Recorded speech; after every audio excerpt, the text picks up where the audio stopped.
Hey, I'm Ben Weisenstein. Some people call me B Weiss.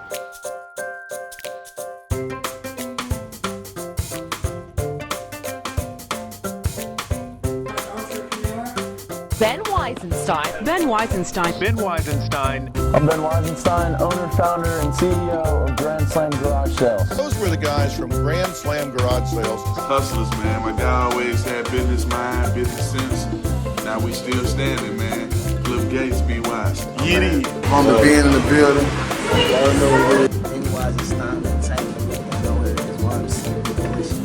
At the end of the day, it's about results. And with working with Ben, that's what I got.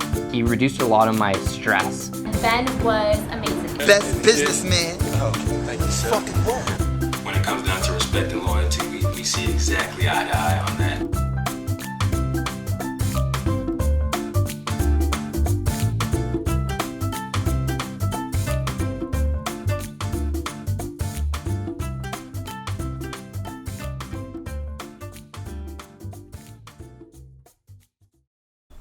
And we Ready. are recording. Dude, recording. It's the start of the podcast, man. Here we go. I'm so excited. Yeah, dude. Bro. Oh, you don't want to move that mic. Yeah, no. I should, figure out something more efficient because the way I have to get in here to avoid this water is pretty intense. No, Ben, you know what you need to do? You need to switch his two chairs. So he can come in from this side where there's a space, and he can come in from that side where there's space. You're a smart man. Dude, it's like you'd have to fight the armrest, That's the next move. Yeah, switch your position. Bro, that's a big move. You know, like I said, I wanna bring those frames down. Like they can't even see in the camera, but those pictures up there. That's a good picture. Yeah, appreciate it, bro. It's a shame they're not on camera. Right? So one of them says, life is a beautiful ride. It's all about balance. Keep moving. And the other says, love is the answer. Love the answer. But I will get those. Thanks, brother. Yeah. I'll get podcast those 4, maybe 5. Yeah. Ooh, there we go. Yeah, all right. go So, for the future. Yeah. The way that I will start this podcast is by, and it's funny, you were just saying how you watched Cal's entire podcast. And I completely forget how it started. And you forgot how it started. So, and Lucas's, the second podcast is not out yet, but they're all going to start just organically and different. But how I want to start this one is I'm about to just say some words. Oh, words. All right. Here we go. Getting words. Dude. Whispering makes it sound so much more intense. I know. Especially on this with the headphones. all right, here are the words. Shout out to the headphones. Shout out to the headphones. Thanks, bro. Here we go with the words. The most zest for life out of anybody I've met in my entire life. Zest. So the reason I started with that phrase is because you have more zest for life than anybody I have ever met. Thanks, bro. In my entire life. And I've never said that to you. No, you've never said that. I thought you were saying random words. It's like the most zest. Are we talking about lemon here? Lemon sounds great. Yeah, I know. We'll talk about food at some point for sure. 100%. But on the real, I mean that. Thanks, There's a lot of people I got love for, yourself included. But when it comes down to it, I don't think there's anyone who has the zest. And I know a lot of people have zest for life. And yeah, there are plenty of people who have zest for life. I have some zest. However, you're the zestiest. Bro, you are the zestiest. You are the zestiest with life. You genuinely, you just love life, and you love to explore, and you love to try new things, and you're all about living, and you're the guy who you're a yes guy because you want to do things, but it's not because of FOMO. It's not fear of missing out with you. It's just you want to explore and learn and live. And with that said, bro, what are your thoughts on that, on life and your zest? What are your thoughts on being the zestiest person when it comes to their zest for life? Oh, dude, I don't even know what to say, man. I mean, there has to be way zestier people. I just haven't met them. You just haven't met them? Yeah, but I've met a lot of people. I just haven't met them. Maybe there are, but I've not met them. I might be the zestiest now, but maybe not in 2 years. You'll still be very zesty, though. I'll still be pretty zesty. Shout out to the zest. Shout out to the zest. Can't do it without the zest. Yeah. So why do you feel that way? Why do you feel like you just want to do everything? Yeah. Yeah, I mean, I'm a guy that genuinely likes learning about new stuff, exploring new stuff, experiencing new stuff, man. Yeah, it's something I really enjoy. I want to do something. I was like, oh, I've never tried that before. Let's order the dish at a restaurant. It's like, oh, I've never heard of this, I don't know, like sport before. Let's go try it. You know, it's like just try it, man. I like genuinely want to try everything.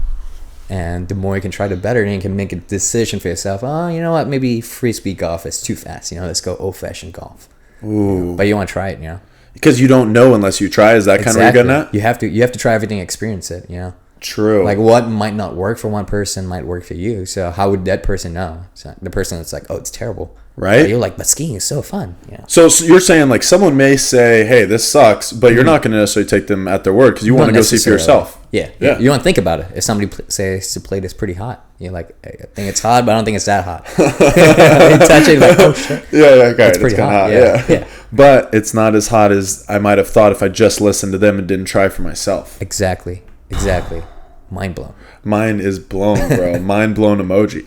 Have you always been that way though? Like as a kid, did you always feel as though you wanted to learn and explore and you weren't scared? Because bro, you at least, you know, maybe you're a good actor, but you don't come off as scared of anything. I'm pretty scared of roaches. Bro, same. I hate roaches. Dude, those flying roaches, like, no, they're the worst. They have those in fucking Texas, bro. Dude, that's one thing with California, man. Good thing we don't have too much of this. Yeah. Oh, do we even have roaches in California? Oh, we have roaches, but they just don't fly. Not very common. So no one taught them how to fly. Is that what happened? Maybe, I don't know. I've never seen a flying roach in California, so let's hope it stays that way. Yeah. Nobody trained these roaches on how to fly. But yeah, going back to your question, I want to say yes. Like, you know, I grew up before when I was growing up. You know, it was like computers, but it was like really slow to make those weird sound when you dial up to the internet. It's like look at that weird sound. Yeah. It's like do that again, bro. Wait, how's the sound go? It's like some weird sound. That was solid, bro. That might be my new ringtone. It takes like a minute to view a picture. You know, it's so slow. So. Pretty much like the earlier part of my childhood, especially, I was just like exploring, going to parks around me, going to woods, you know, just exploring like different places. Were you doing that by yourself? And you were, a little context, you were growing up in Singapore. I was growing up in Singapore, yeah. So it's a massive city, right? So there's always like things to explore, you know. Like there's this little park behind this like apartment building nobody has heard of. Let's go explore that place. Oh, yeah. So you had what, one brother? I had one older brother. Yeah, one older brother. One older brother. But were you with him a lot? Or were you going solo often? I do. It was everything. I was solo sometimes. Sometimes I was with friends. Sometimes with my brother and friend. You know. Yeah. Were your parents were they cool with you just kind of exploring and going off on your own, or you just like you felt the need to no matter what you're gonna go off? No, I mean I think they like it. You know, they were like they were encouraging it. Yeah, because I mean it's good. You know, just come back by like sunset or something. Mm-hmm. Come back in a few weeks. Yeah. It's like hopefully bring I don't know some cool stuff from your adventures. Yep. And even at home too, man. Like this, my mom has this massive like bookshelf. And she has like all kinds of stuff on there. It's like really varied too, you know. What's on that bookshelf? Like she's subscribed to Reader's Digest, which like in the 90s. I don't know if they still do it nowadays. I haven't read it in years, but they used to have stories about everything. And every issue, like the end of like a 20-30 page story at the end. It could be about anything, you know. I'm reading about this guy who's a animal doctor. It's about his experience. And I'm reading about this guy who's shipwrecked. I was like, oh wow, that's amazing. Right? Yeah. And so even at home, you're just learning about all sorts of different stories and whatnot. Yeah, it's like, it's a bookshelf, man. So many different kind of things. Yeah. Now, obviously, you know, grow up a little bit more. The internet, you know, finally computers are a little bit better. Yeah, I mean, computers definitely make it a little easier. A little bit easier, and it's like it's like straight up to the stars, man. Yeah, right. So you've always been about learning and about exploring. Yeah, because like you said, even if it's at home on your mom's bookshelf, finding info, I just like learning new stuff, man. I like. You know, I'm the guy that would subscribe to Fun Facts of the Day because I love this stuff. You would be that guy. I would be that guy, 100%. I'll even chip in some money for that. It's like $1 a week. Here you go, fam. Right? Yeah. Here you go, fam. I got you. Yeah. Yo, that's legit though. So, what was the craziest adventure that you went on as a kid before the age of, let's say, 10? Is there anything that stands out in that age range? I feel like you were probably a bad kid, no? I was very mischievous. Mischievous, that's cute. Because you're a great adult, so maybe it started as a bad kid. I don't even know, man. There was not anything that sticks out in terms of a crazy story. I mean, as like, a kid, I know you've got some as an adult, which we're definitely gonna get into. Yeah. Well, here. Think about that. I think. Oh, okay. what else? One time, I was staying at my grandma's because my mom was at work, and my mom and dad had split up by the time, so I was with my mom, and she was working. They had split up when you were really young? When I was pretty young, like I think 2-3 years. Oh, okay, yeah. So anyway, I was staying at my grandma's house, Yeah. and the routine is, go there, and I'm pretty much out most of the day. I come back for dinner. Yep. And there's this little park near where we were staying. Oh, near where grandma was staying. And it's a big reservoir. There's like fishes in it. Ooh. And I don't know what happened, but for some reason, like we ended up coming back with like 2 bags of fishes. It's like, I'm pretty sure we didn't have fishing rods, so we must have borrowed them. I don't remember the details of the story. But I know we came back with fishes, and we're like so proud to show like grandma. That thing she said, like, this fishes are not really good for cooking. Then we're like, oh damn. You can't cook these fish. It's like, yeah, I don't know. I think maybe it's I don't think it's poisonous or anything, but I think maybe they don't taste very good. Yeah. Don't want some bad tasting fish, bro. We had such an amazing meal last night. Should we talk about what we should talk about what just happened? The lead up to this podcast. Yeah, because there's so much. Yeah, bro. Because there's so much to dive into in terms of like who you are and all the stories you have, and the knowledge you have and the experiences. There, if you stay tuned, people, for all 3 hours or whatever it is, there's a lot here. Yeah, but we'll start. Oh, easy, bro. But we'll start with our last 12 hours or so, or longer. No, I came over at 6:30 last night. So, you do the math. You're the smart one here. So it's probably 10 now. So I would say 16 hours. Wow. Almost a whole day. Wow. So we're almost at a full day. So I'll give you the floor. Do you want to lead into it? How is it? What have we been doing until this moment of us sitting down on the podcast as this grand finale of this last day together? So we started from the bottom. Now we're in the podcast. The most fantastic dinner, and we had roasted broccoli with rosemary, olive oil. We had asparagus with butter, Parmesan cheese, and the sunflower seeds. That's a smart move, bro. That was the last touch. I literally saw the sunflower seeds. I was like, should we add these? And you were like, yes, immediately. Yeah, I love how it sticks with Parmesan, because I was gonna roll off, but no, the Parmesan makes it stick. Then we had this amazing giant piece of salmon that you marinated with balsamic vinegar, Dijon mustard, soy sauce. I don't even know, a couple more things. All sorts of shit. Yeah, I know, it's so good. And then I made a mushroom risotto as well. Ooh. Oh, dude. Oh, your mushroom risotto was stupid good. Dude, the salmon, everything was stupid. Yeah, everything. Everything was. So the salmon was amazing. The mushroom risotto was amazing. The asparagus was amazing. The broccoli was could have used a bit more seasoning. Exactly. But it was still good too. Exactly. It was still good, but it wasn't on the level as everything else. Dude, everything else was just phenomenal. Yeah. So we cooked that together. Phenomenal. And we spent like an hour and a half. Wow. 2 hours. Yeah. Solid few hours or so. Yeah. Because we marinated the fish for like 30 minutes. Yeah, and you had to put a lot of work in on the risotto. The risotto, you don't want to do it too fast, man. You got to do it slowly. That's the key. And I was stirring for at least 40 minutes. Oh, you were, yeah, bro. You were a little bit of broth, stir. Yeah. Check it. Oh, but what happens if you go too fast? You're not gonna get the texture right. I think the texture, you affect the texture a little bit. Yeah. So risotto is made from this rice called like arborio rice. I hope I'm pronouncing it right. Arborio, something like that. Okay, a bar with yo. A bro with yo. Bro with yo. Yeah, and it's like kind of medium short, and it's like short grain rice, and it's a very thick layer of starch on the outside. So what happened when you stir it, to kind of break the starch down a little bit, so it becomes this thick pasty glue that kind of holds the rice together.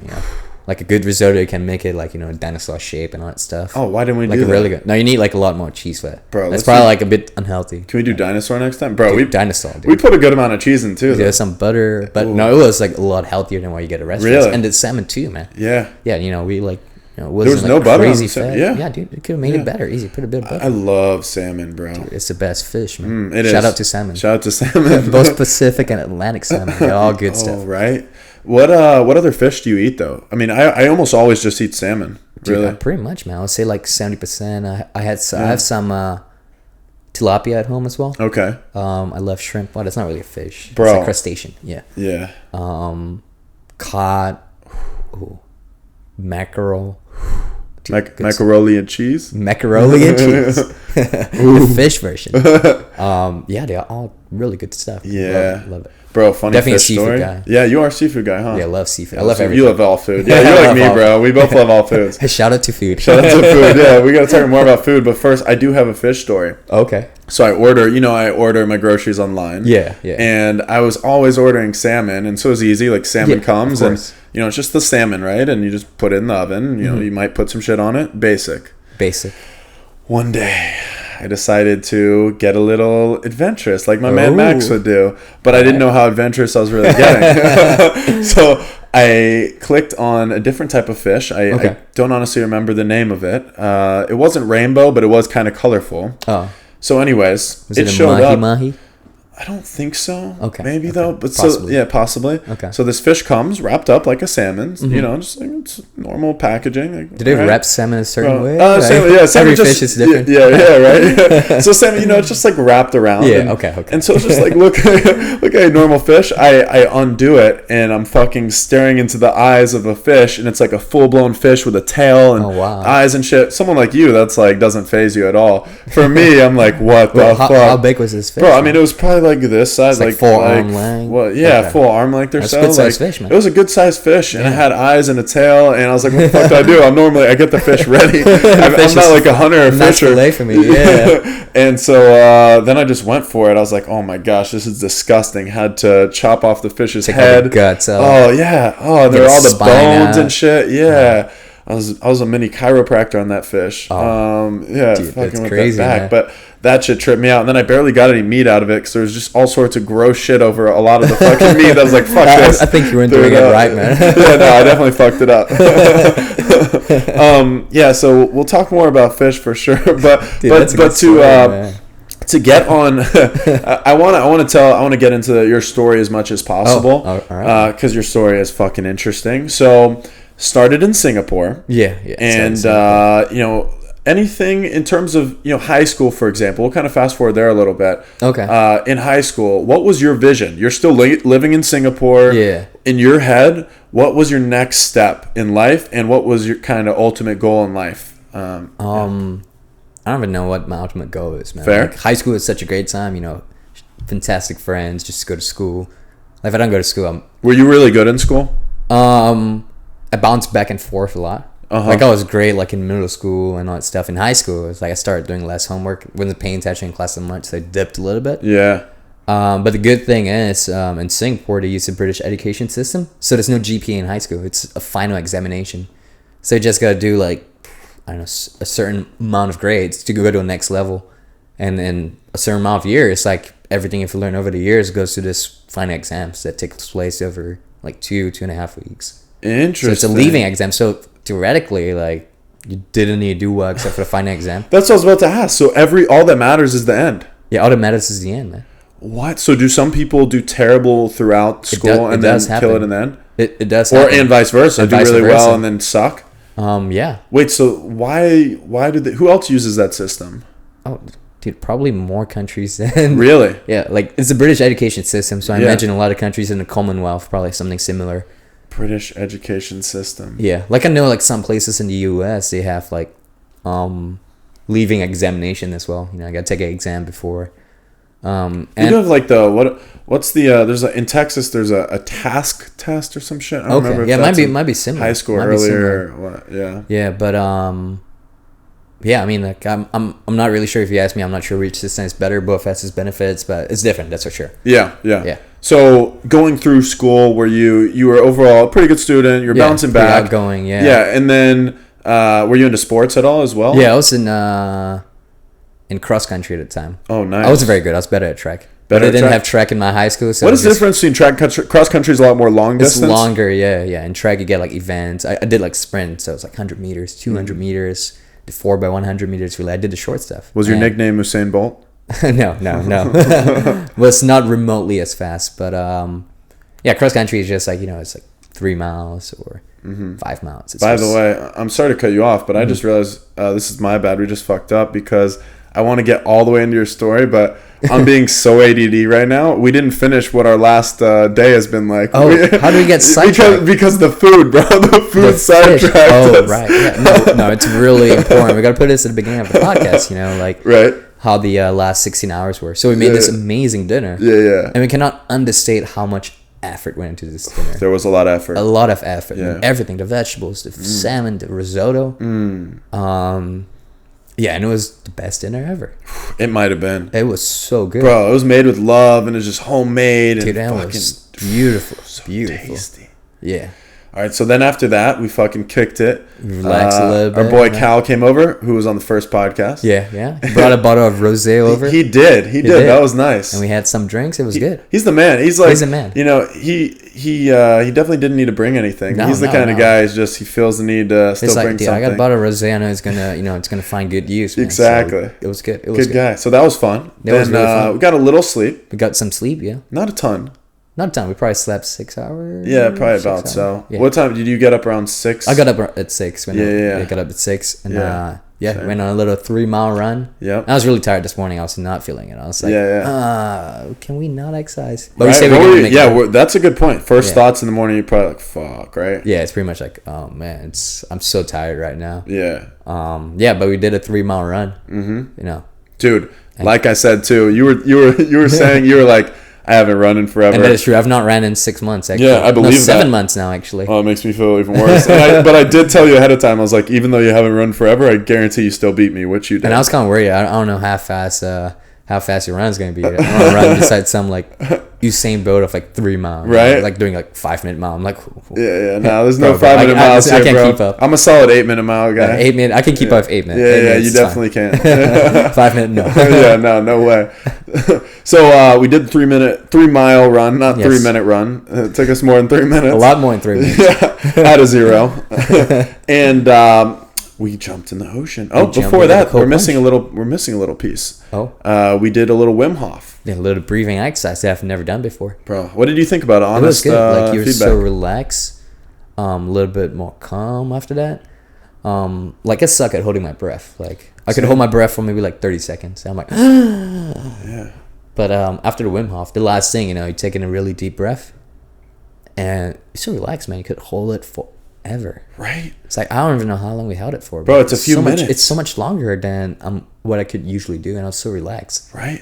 And I'm not really sure what the mechanism is. I know the guy on the phone, he was saying, yeah, Wim Hof. It changes your chemistry a little bit. I'm not really sure. I'm gonna have to like read up that stuff. I'm really curious. I'm like, that is crazy, right?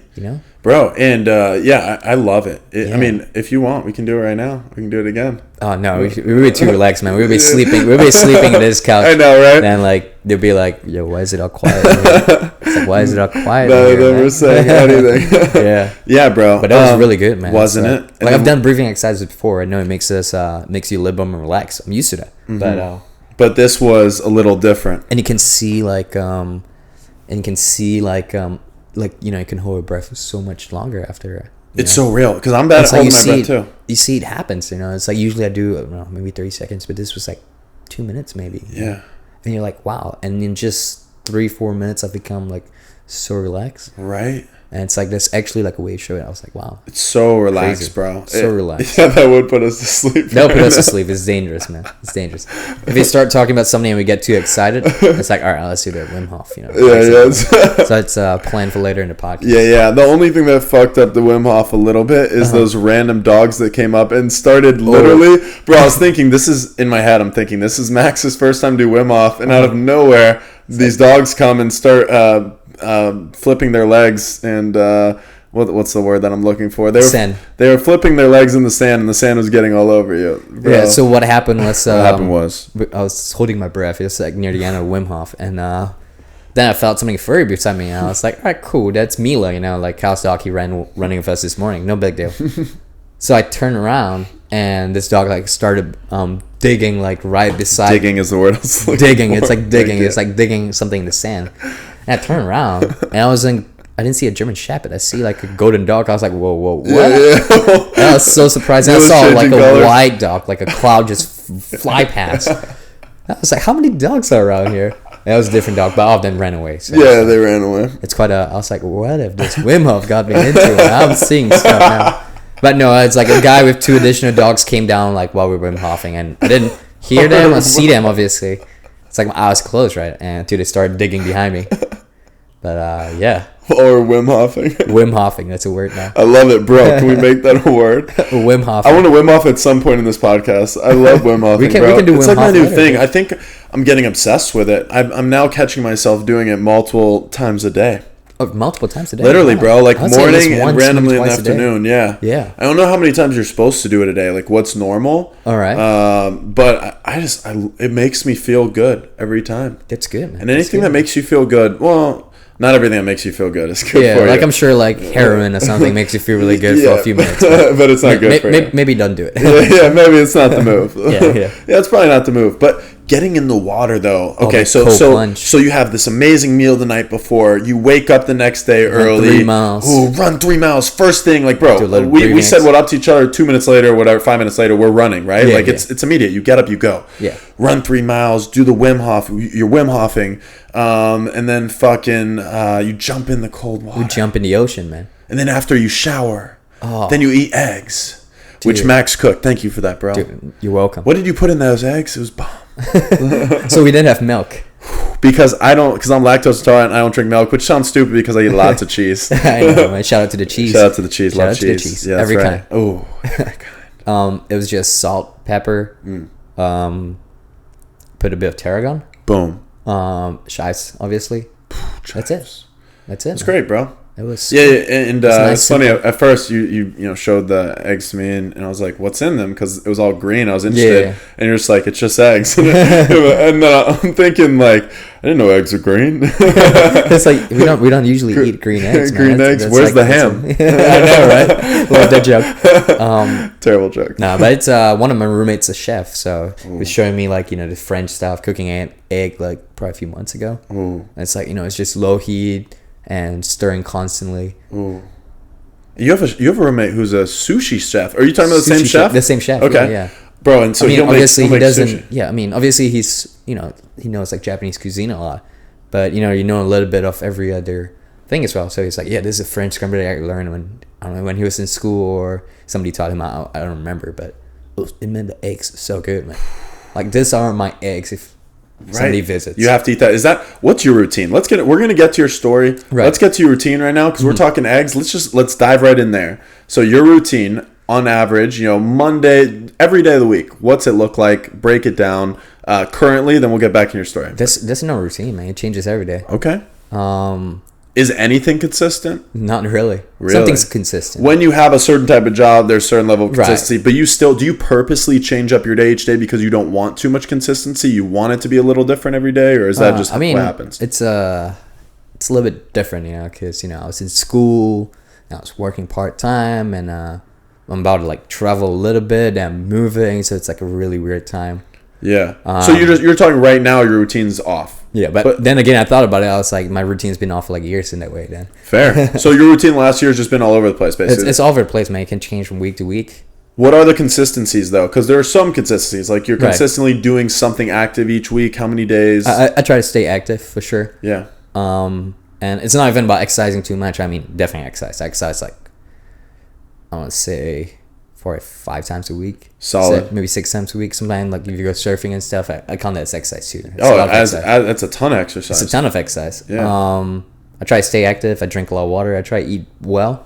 Sometimes on weekend, like you, we go out a little bit. We got a little bit, but usually my default day, not sure the word for it, my baseline. Your baseline is pretty healthy. So try to stay active. Yeah. So pretty healthy as in like, do you ever eat fast food, for example? Quite rare. Yeah, exactly. I would say probably once a month. Whoa, wow. So very rare. Very So rare. you're eating healthy consistently. Right. See, this is what I'm about to try to dig into. I think there are probably, I'm moving up. I'm getting excited. There are probably. I have to do the Wim Hof. yeah, right. There are probably several pieces of your non-routine that are still consistent. Right. What I mean by that is because and where you're coming from, and everyone doesn't know your whole context yet. Hopefully, they will by the end of this. I feel like we're jumping over. Yeah, we are. It happens. It happens. Yeah. It happens. It's good though. I want to stay on the routine, and then we'll at least stay consistent on that, and then we'll get into your context more. But of course, the context is to an extent.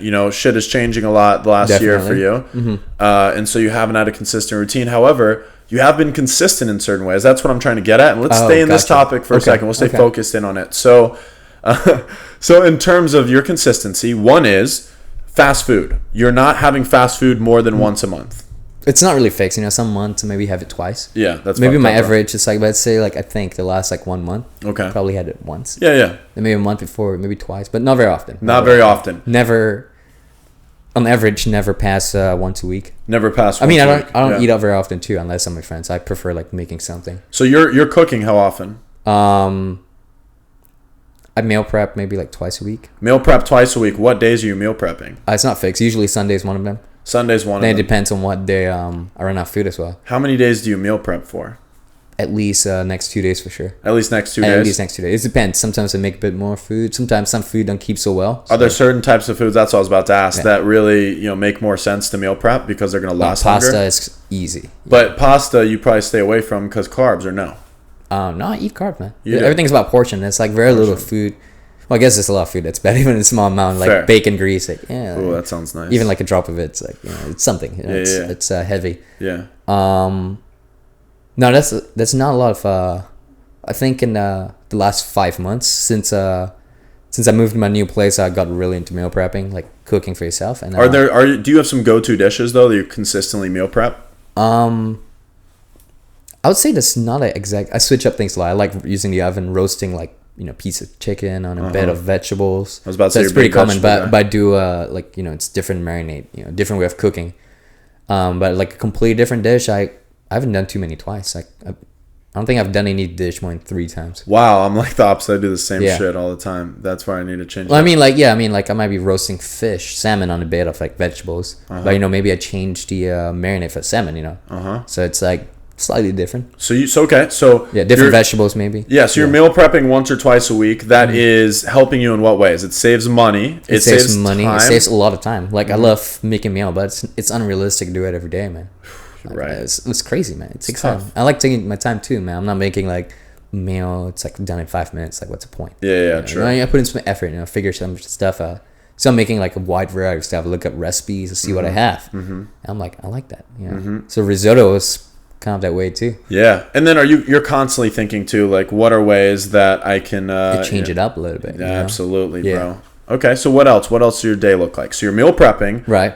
Once or twice a week. I usually make breakfast too. Like breakfast is a meal I make almost every day. Okay, so you like make a breakfast. If I'm not going to school, I'm not going to work. I'll just I make eggs. I might fry some sausages. If you were in school at this exact moment, or you did have work in the morning at this exact moment, it's probably something fast: toast, cereal, something that can be done in like 5 minutes. You're an oatmeal guy too, right? I love oatmeal. Yeah, I don't like oatmeal. A bit of cinnamon. I do like cinnamon. Cinnamon and a bit of brown sugar. Okay, mix it up, so good. So you're definitely, no matter what stage of life, you're a guy that you need your breakfast. Yeah, I think breakfast is a very important meal. It starts the day, right? Yeah. So I usually eat a lot of fruits as well for breakfast. Usually I have like oranges, mango, banana, apples, pear, something. There's always like at least 2 fruits in breakfast. Yeah. Okay. Yeah. So you got the food. We got the food down. Right.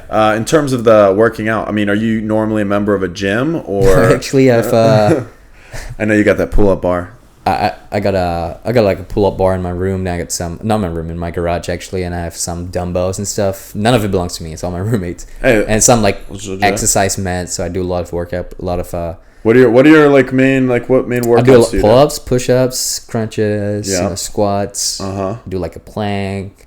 You can do a lot without like a ton of equipment. Because I actually haven't been in a gym in like 7 months. Last time I was in the gym was December. Wow, but you'd still be going hard. And I mean, you do like 50 burpees in your backyard, you're going to be like throwing up. It's a hell of a workout. Drink a lot of soda. You can do as many burpees as you want. I don't drink much soda. I drink a lot of water. Yeah, dude, same. Love the booze too, but same. No, a lot of water. Yeah, booze and water. I'm not a soda guy either, unless it's Jack and Coke. Jack and Coke, like that's good. That's good too. Yeah. Okay. But yeah, I haven't been in the gym in 7 months. But because I might be moving, I thought I might be moving, so I didn't really want to do it. I was kind of busy too between working and school. So it's easier for you to just run to the garage real quick and get a workout in. Yeah, it's really fast too. I work out like 20 minutes, but I work out really hard for 20 minutes and I go shower. That's usually I do it. You don't shower before?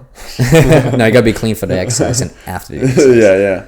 No. Yeah, usually I work out real fast, like 20 minutes and I go shower. Yeah. Yeah, that's my routine. Like I come back from work, whatever, work out 20 minutes, shower, eat dinner. You go hard, I bet. Yeah. Bro, sometimes I slack a little bit. You know, I might take a 5-minute break between sets, but and then you're going to take advantage of the part of the country that you're living in. AKA, you've been in California for 7 years. Unfortunately, that's about to change. We'll talk about that soon. But you surf a decent amount. I love surfing, man. I go on average, I'd say like twice a week now. Yeah. So how long have you been going like twice a week? Probably just the last month and a half. But before that, it was like average once a week, I would say. Okay. But that's fairly consistent. It's fairly consistent. I like surfing. It's really fun. I think I got a lot more into surfing this year. I've been into surfing for quite a few years now, but I'm really more into it. And it helps when you have friends that go with you. Yeah. Shout out to Mac and Cal. Yeah, shout out to Mac and Cal. Y'all go. I mean, y'all are always and you joined us one time, too. I joined once. And that was a glorious Fucked up my pinky. You fucked up your pinky. Yeah, but it was a good day. It was fun. We had the dolphins right next to us. We had the dolphins. It was like 10 feet away. Bro, again, it was closer than that. You could literally have touched them. Like, that is crazy. Like in crazy. nature, I was a part of them. There's 10 different dolphins right beside you. Yeah, there were a lot of dolphins. Yeah, it was funny. I see them like, I'll say 3 or 4 times right now. That's crazy. So it's pretty common to see dolphins. Yeah, I don't remember seeing like I used to see so many dolphins. So something's changing. I don't know what it is. Right? What is it? I don't know, man. You know, bro. But definitely like it's good to have dolphins. You know, maybe it's a different time of the year. Yeah. So maybe there's more dolphins certain time of the year. Or something. Maybe. Yeah. You know, maybe they're migrating. I don't know for sure. I need to read up. What do you love about surfing though? Is it just the release in the water? Or the feeling of when you paddle for a wave and you catch it at the right moment and you do your thing right, and the feeling of this force. And you're riding this force, harnessing 100% like Mother Nature's force, and you're going so fast. You're balancing on the water. Yeah, Mother Nature's force is fucking intense. It's fucking intense. Like this morning, we dove under the big wave. Remember? And that wave like threw us like a good at least 10 feet. Oh yeah. Yeah, it was crazy. It was really fun for a second, like under the wave. Then the wave caught us, and I was like, whoa. Right. The craziest, the scariest is when you get caught by a wave and you're under and you're tumbling, and the wave just has you, and you have to just kind of wait until you can get above water. That is a really crazy thing too. Like a lot of like early people in the ocean, you know, like even me back in the days when I was learning how to surf, it's like it's a scary thing, man. Like you're underwater, you're tumbling, but now it's like I'm so used to it. I relax, I go limp for like however long it takes for the wave to pass, and just push up a little bit. My head pops out of the water, and hey, breathe some good fresh air, man. Oh, I think it's that's crazy, man. I think that's the point where you're like, hey, you know, I'm so comfortable when a wave crashes. So like this morning too, like a wave crashed over me. I just like went limp for like 2 seconds, relaxed. Right, you can't just let it happen. Yeah, and like catching that force, it's like sometimes it takes work, man. It's not always a good day for surfing. Can you explain what is a good day for surfing versus a bad you want day for as little wind as possible. If the water, the sea, the ocean looks like glass, beautiful. There's always going to be some wind, but wait, but you say it looks like glass, but you want the waves. You want the waves because the waves. You want the waves. Like if the wind's blowing really strong, you get waves. But what happened is like they're waves, but they're just it's just on the surface of water. There's no real power below. And you want this like full power that's caused by like the moon pulling and all that stuff. How is that? I'm pretty sure. Explain. No, I've heard something about the moon, and I don't think you're crazy. I could be wrong. No, I've heard something about the moon and the waves, and whoever told me, I was thinking like, gosh, he's fucking crazy. Like, what is this? But I think some parts is caused by just the earth, you know, the plates moving. I think the largest part, and that's what causes high and low tides, right? It's just moon like moving around Earth, and it's pulling on the waves, like it's pulling on this entire ocean to its right, to its left. You pull it up a little bit more, down, depending on where it is. And it's crazy. Just this moon floating, orbiting around us, just pulling on this water, and it causes like the waves. Well, no, it causes tides. I want to say it causes waves to some extent, but I think Earth plates to some I thought there was just like a little fish that was in the center of the ocean that had a button he pressed or she pressed. It's high tide or low man. tide. It's not impossible. We know more about moon than underwater, so it's highly possible. Hey, highly possible. Do we know more about the moon than underwater? I've read that statistic. I've read that thing like in quite a bunch of different places. I've never seen anyone like say no, so I think it's kind of interesting, kind of true. Yeah, you always take it a grain of salt, man. But Google it. Yeah, that's crazy. But think about it. Like if we say, "Well, we're going to explore Mars," you'd be like, "Oh, that's so exciting." Which, by the way, we are, right? We are. We're moving there. Keep going. But if it say, "Oh, we're going to explore this trench in the middle of the Indian Ocean," you're like, "Oh, cool." Like, you're not as excited about it too, so it makes sense. It does make sense. But yeah, this wave, like a good wave, like a lot of power, a nice consistent wave. You know, the height of the wave would depend on how good you are. You know, if you're starting out maybe 1 to 2 feet. Really good, you know, 100 feet wave, whatever. That's funny. What's the biggest wave you've been on? Did I catch it or not catch it? It's a Not different story. catch it, just biggest wave. All right. I think I told this story before, but this is probably like, I would say at least 7-8 feet. That's so I went out before a storm, and that was my mistake. I knew how to surf. Where but I were wasn't you? that good. This was it's like near Oceanside, so it's like San Diego-ish. like San Diego. Well, not quite San Diego, like North San Diego County. Yeah. Yeah. Were you by yourself? I was by myself. It was you're before crazy. a storm. I brought my shortboard out. How often do you go by yourself surfing? Quite often, actually. Well, now not so common, but in the past, because I lived like further away, I surf by myself quite a bit. Yeah. Yeah, and I went out before a storm and I was surfing, and oh man, the waves were huge that day. And I was like, it's a struggle to get out. Yep. And I was out to the point. There's a point where I go past where the wave break and can kind of sit on a board, relax a little bit. It's like a little bit out. Yeah. Then I saw this wave in the distance. I just got there maybe like 30 seconds. Were there other people out there? No, there's no one at all. Oh my god! Like, might be gosh. someone like further down Bro, the beach, you but it was didn't, quite. you didn't take that as a sign that it's maybe not Well, a but good idea. it's been times, sometimes I surf like, right before sunset too. It's not too many people, so Yeah. And this is like before a storm. I think it was winter, so it was like fall. I remember it was like Winter's coming. October. Winter's coming.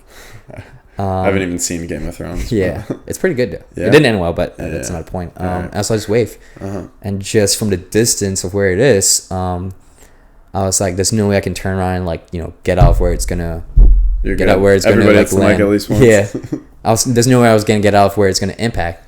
And this is a giant wall. It's not like you go to the left to avoid it or right to avoid it. It's like Holy it's a shit. giant wall of like this Holy shit. rising water. I was like, it isn't broken yet. It's far from breaking. Bro, but what was going through it? Were you like, I'm about to fucking the drown? first thought in my head was, I fucked up. Really? Yeah, Really? because I looked at the wave. I knew immediately it's like it's going to crash where I am. There's no way I can escape. Oh, there's it. no way you could go even under That it, is- really? So I was like, all right, I got to try go under it. Oh, right? but that's still scary as fuck. That's 7, scary. 8 feet, bro? Dude, it was That's crazy. so high. Like the forecast was like 4 to 6 feet, That's still high, but this right? like exceptional. What were they big when wave. I was out there with you guys? Probably like 2 feet. Well, they measure waves from the back too, like from the front, because the water gets water gets sucked in, so it's even bigger. Yeah, bro. Some of them felt kind of big. Yeah, there was just a max 2 feet there the day we went out in Huntington Beach. So this is crazy. This is way beyond my. Oh, that It's trips me out. I don't it's wanna still do beyond more my. than that. It's still beyond my ability right now. Like Yeah. I would not go on the conditions like that.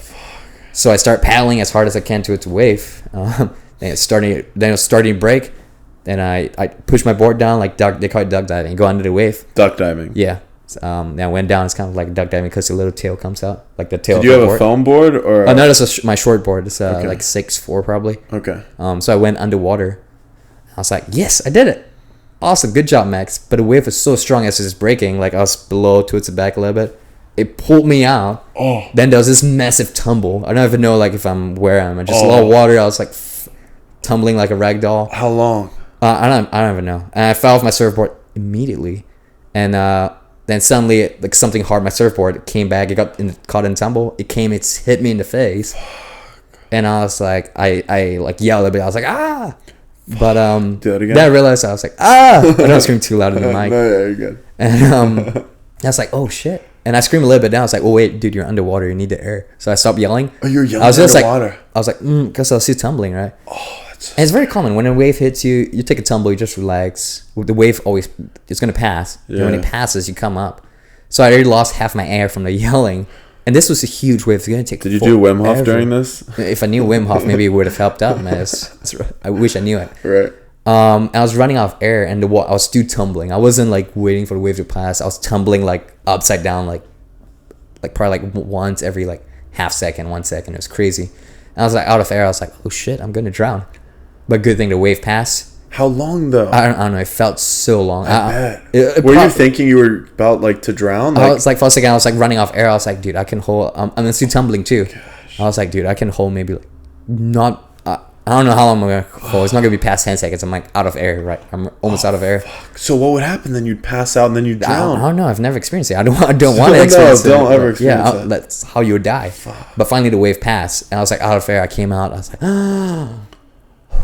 It was crazy. And I was like, I gotta get back to shore. So I got my board, started paddling. Then I tasted blood.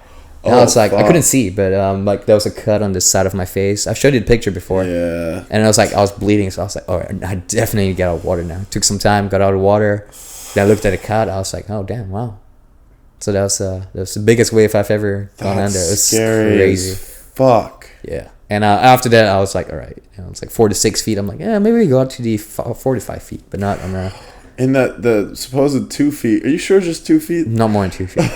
No, because it's measured from the back. So from the front, it looks maybe like 3 feet. Yeah, I mean, it looked like you're looking up at it sometimes. It gets big. Like this wave I was looking at, it's like more than the height of this room, man. It was so big. Oh my gosh, it was crazy. I was looking at it in front too. It was like so much water was getting sucked in, so it looked scary. even bigger. That would trip me out, bro. Like the first thing I thought was like, I fucked up. Yeah. I was like, you're fucked. It's like, so how do you avoid that next time? Do you just? Well, I mean, like the forecast, they tell you like, you know, storms coming, like the waves are going to be huge before and after. Maybe you don't go out. You know? So you didn't check the forecast? Basically? No, I checked the forecast. I was like, I got it, but I didn't get it. I didn't get it. So you checked the forecast, you just weren't scared?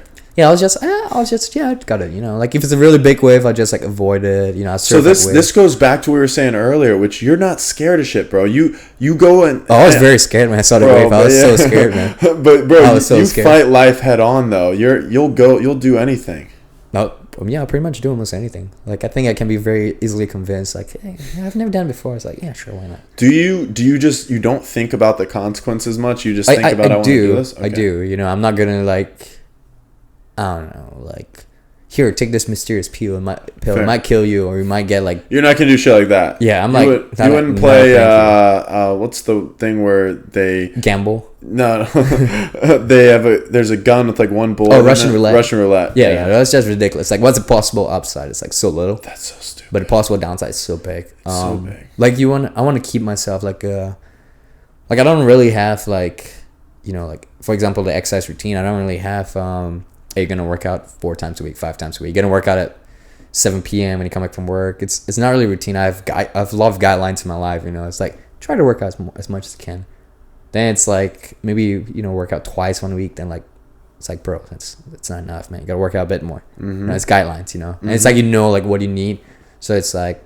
But you stay pretty active either way. I stay pretty active. Like right now, I'm like, hey, you know, you're not working as much at home, but I'm like, I'm surfing more too. But I was like, hey, it doesn't hurt to, you know, work out a bit more, you know. And I mean, you hike some and. Oh yeah, hiking. Yeah. I like I mean, lifting weights is fun, but I like doing stuff too. Better actually, like hiking, surfing, cycling, running, climbing. I definitely like it a lot better, I would say. Climbing. How often do you go climbing? Do you have you been rock climbing on a fucking mountain and shit? Yeah, I went with Kyle actually. Like we went to Joshua Tree and shout out to Kyle. Yeah, shout out to Kyle. Yeah. Good man. Yeah, good man. That's a bunch of like rocks and yeah, we were just climbing up. And it's actually this little like mountain, little hill off the side road. We just saw it. We're like, yeah, let's go climb it. So we climbed it. Wait, literally, you just saw a random fucking. Yeah, it was like a mountain, and it was like a lot of boulders, so you had to climb it. We were 90 degrees, probably more like 45 degrees, maybe a bit more, a bit less. But it's not 90 degrees. It's not like you fall, you die kind of thing. So we're not doing anything that crazy. Okay, well, how crazy was it though? I mean, I feel like you're downplaying. It took us like half an hour to get up, I would say. What happens if you fall?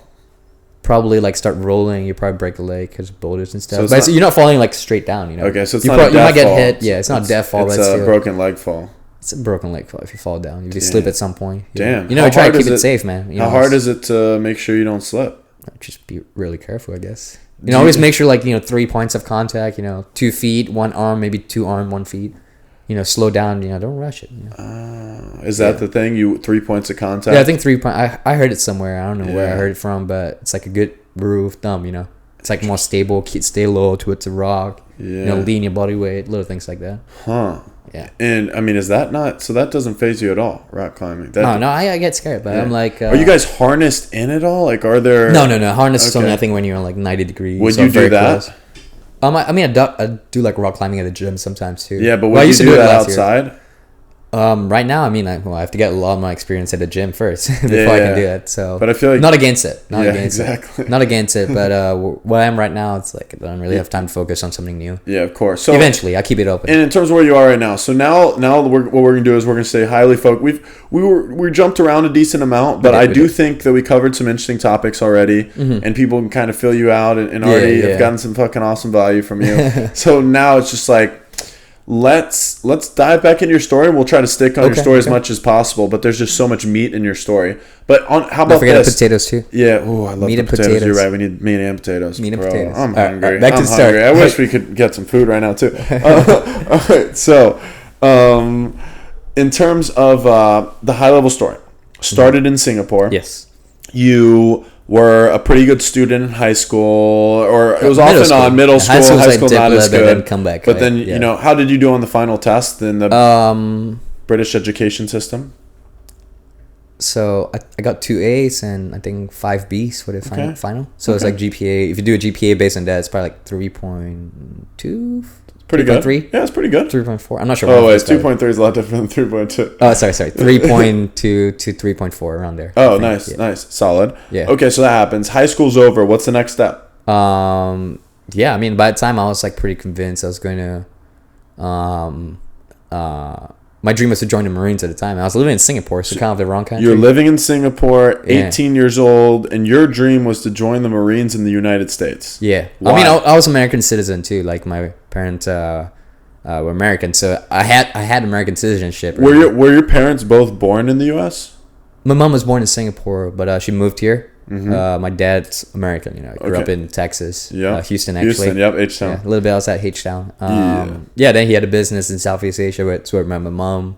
Then they lived here for a few years. Then they moved back. But Singapore had national service too, so I had to.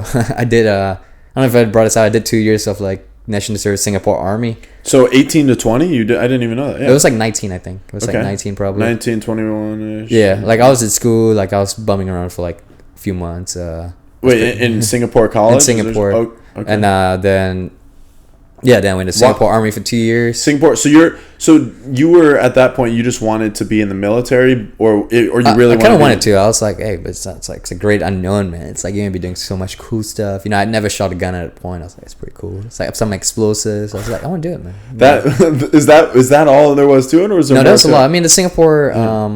It's national service kind of had to do it. It's like you have to do it. It's like South Korea, Israel, Germany until like 2010. I want to say. Like it's actually quite common. Like and in the U.S. we had the draft too. You know, to the 70s. Yeah. Like it was till the 70s. Is that when I think it started after the Vietnam War. Then we stopped drafting after that. A very different world if we were still drafting in the U.S. But keep going. It's a different world, man. And, interesting. So you had to be in the Singapore. Yeah, military. I was like, since I'm there, I might as well do the best I can. So I went in. And it's a little bit different there. I don't know how many of our listeners are familiar with how the military works.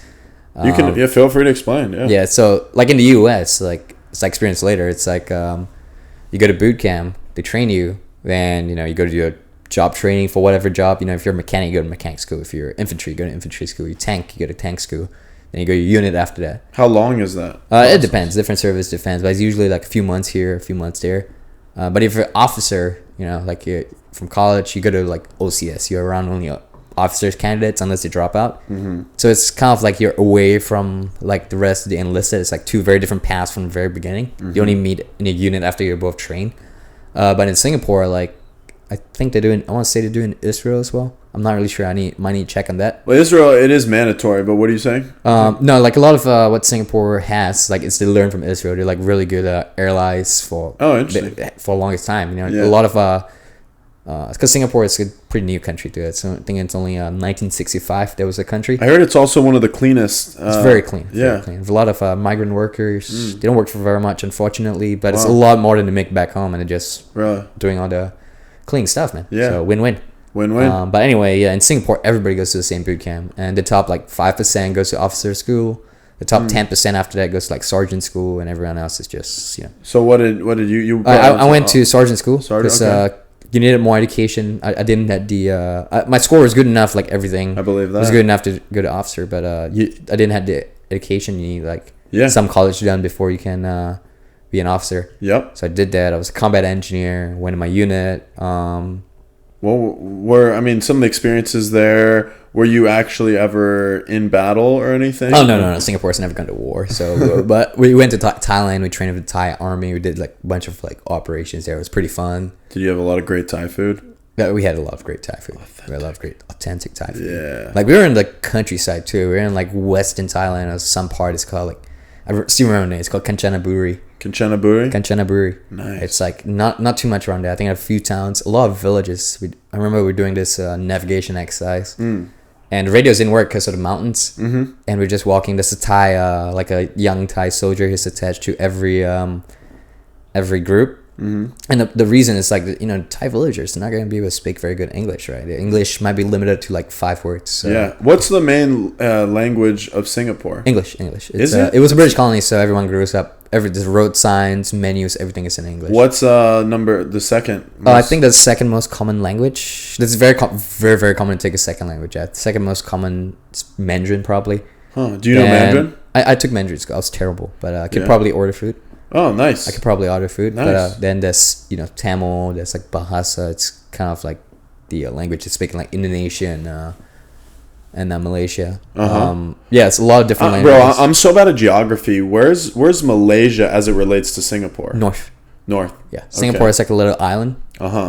So is Singapore a pretty beautiful place? Despite it being very clean? The entire country is a massive city. Really? There's no countryside. There are like parks or some green. Is that one of the reasons you love cities? Because you grew up in a city? I grew up in cities. Like, yeah.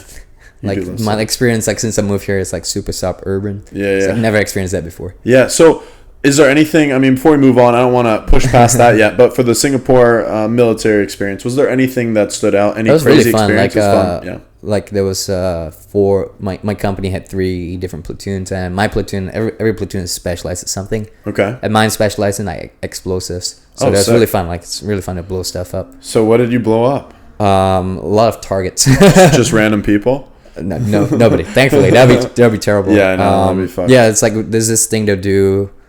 They fly in a helicopter like behind enemy lines, and were you filming for a movie or what? No. It's not a fun movie. It's not to attack the enemy. It's because you got like intelligence, like enemy convoy is moving here. You know, like maybe a truck with like extra like food, ammunition.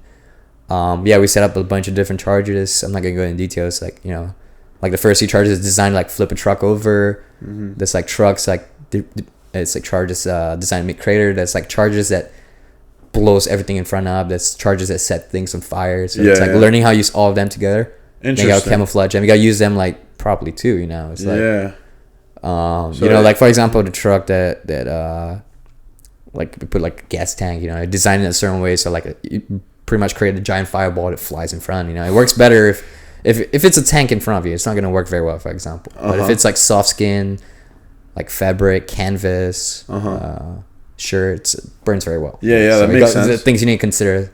So were you dropping them from the helicopter? No. They drop us off. We set up these chargers. We disappeared, and when an enemy convoy comes, did you have a magician come to help you disappear? Or what? No, it's like you probably had to like go somewhere, hide out a little bit.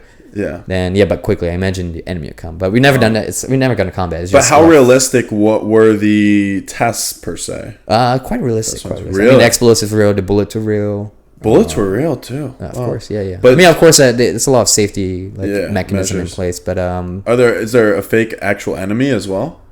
I mean, you wouldn't be shooting like live rounds at someone. You know, it might be targets. But you know, we use blanks a lot too, so you can't get in the whole muscle memory thing. Yeah.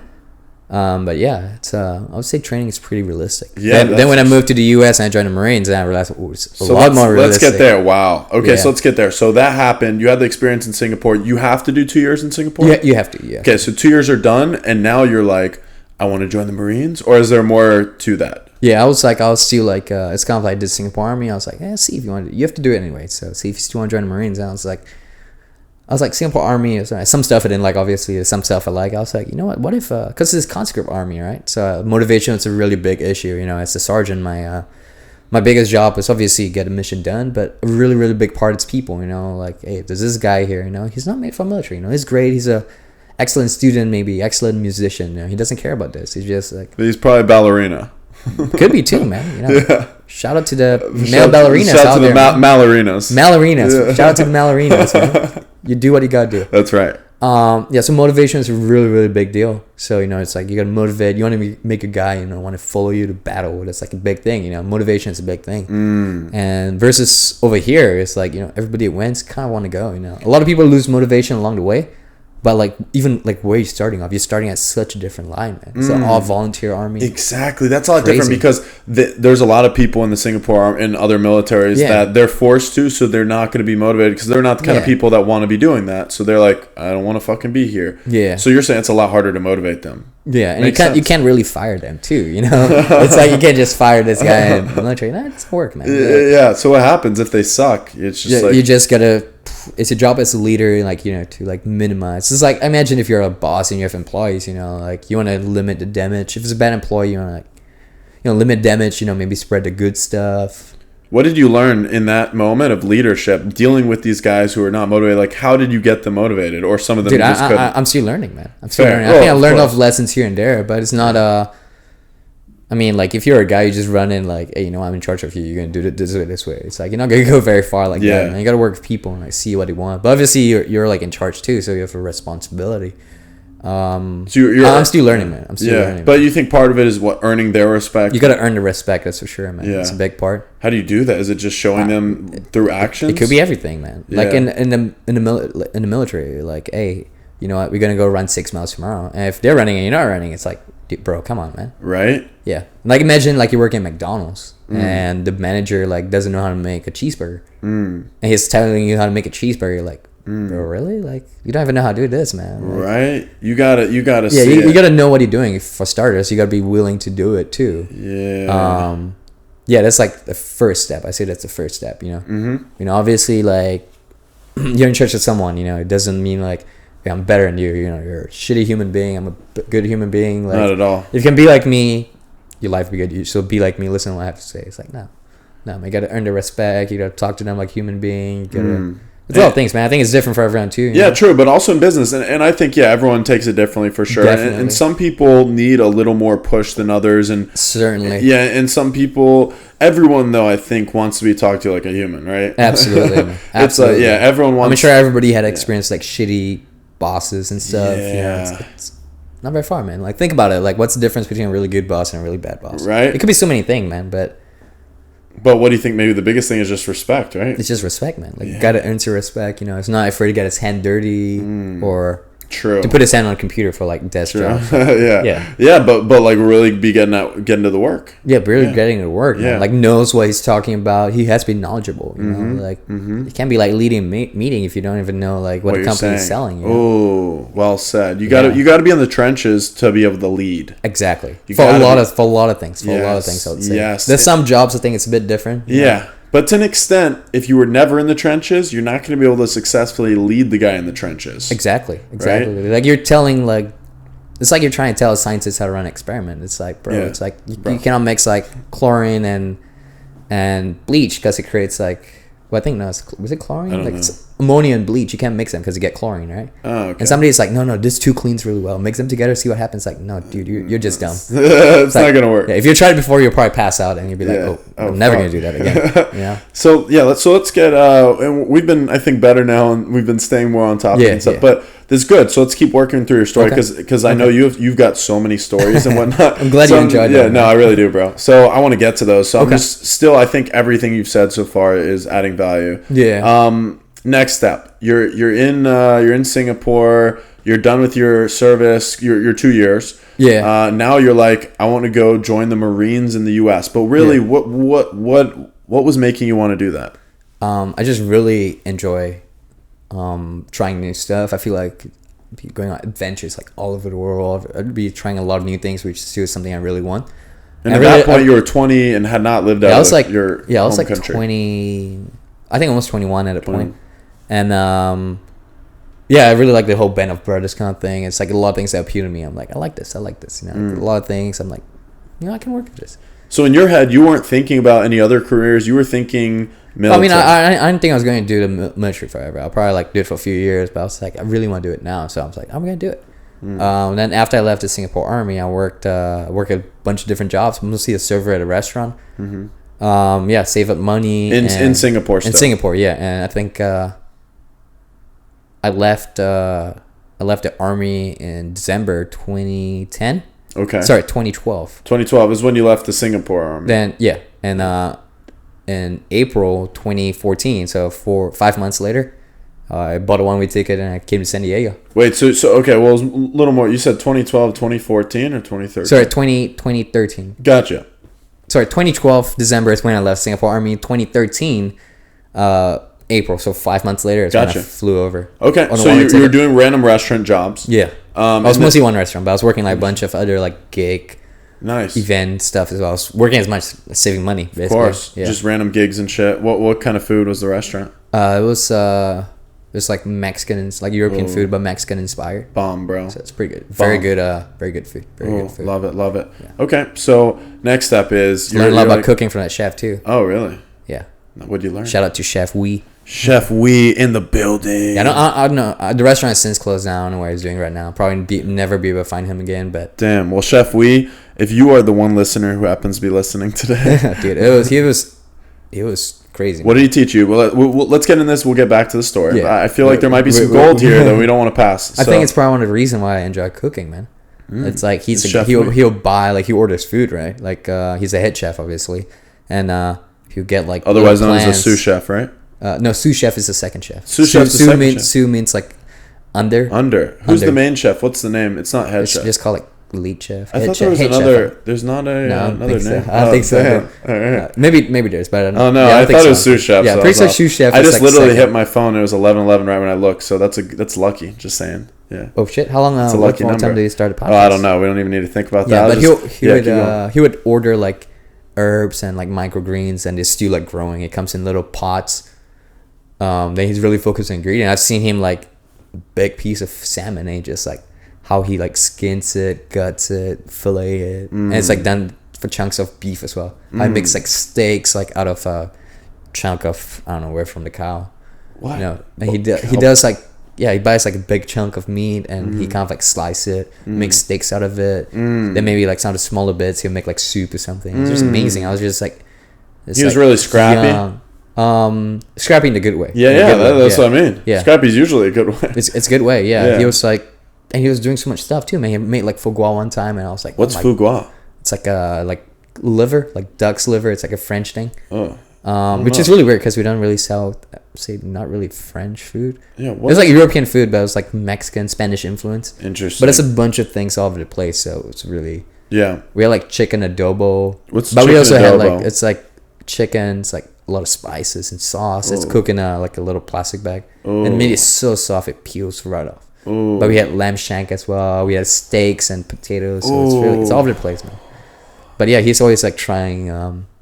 I'm just watching him do magic in the kitchen. It's amazing. Yeah. It's amazing. So you learned a lot of different. Yeah, I learned a lot of different things, man. And I mean, he sometimes he brings like a bottle of whiskey. It's like a whiskey I've never heard of, and he likes to drink with like people that work. Would he get drunk while he was eating? No. This was after work. This was after work. He'll pour not to get drunk. Everybody drinks like maybe 2-3 cups of whiskey. Nothing too much. I wonder if chefs could get drunk though and still cook well. Like I hear it's pretty common for chefs to be high or drunk. Yeah. I can see that. Not like completely, like a little bit. And high off like weed, not off like fucking heroin or some shit. There might be some chefs out there. I don't think they'll last too long, man. Yeah, maybe. I hear it's quite common because I'm student at F&B. I do like serving and bartending on the side.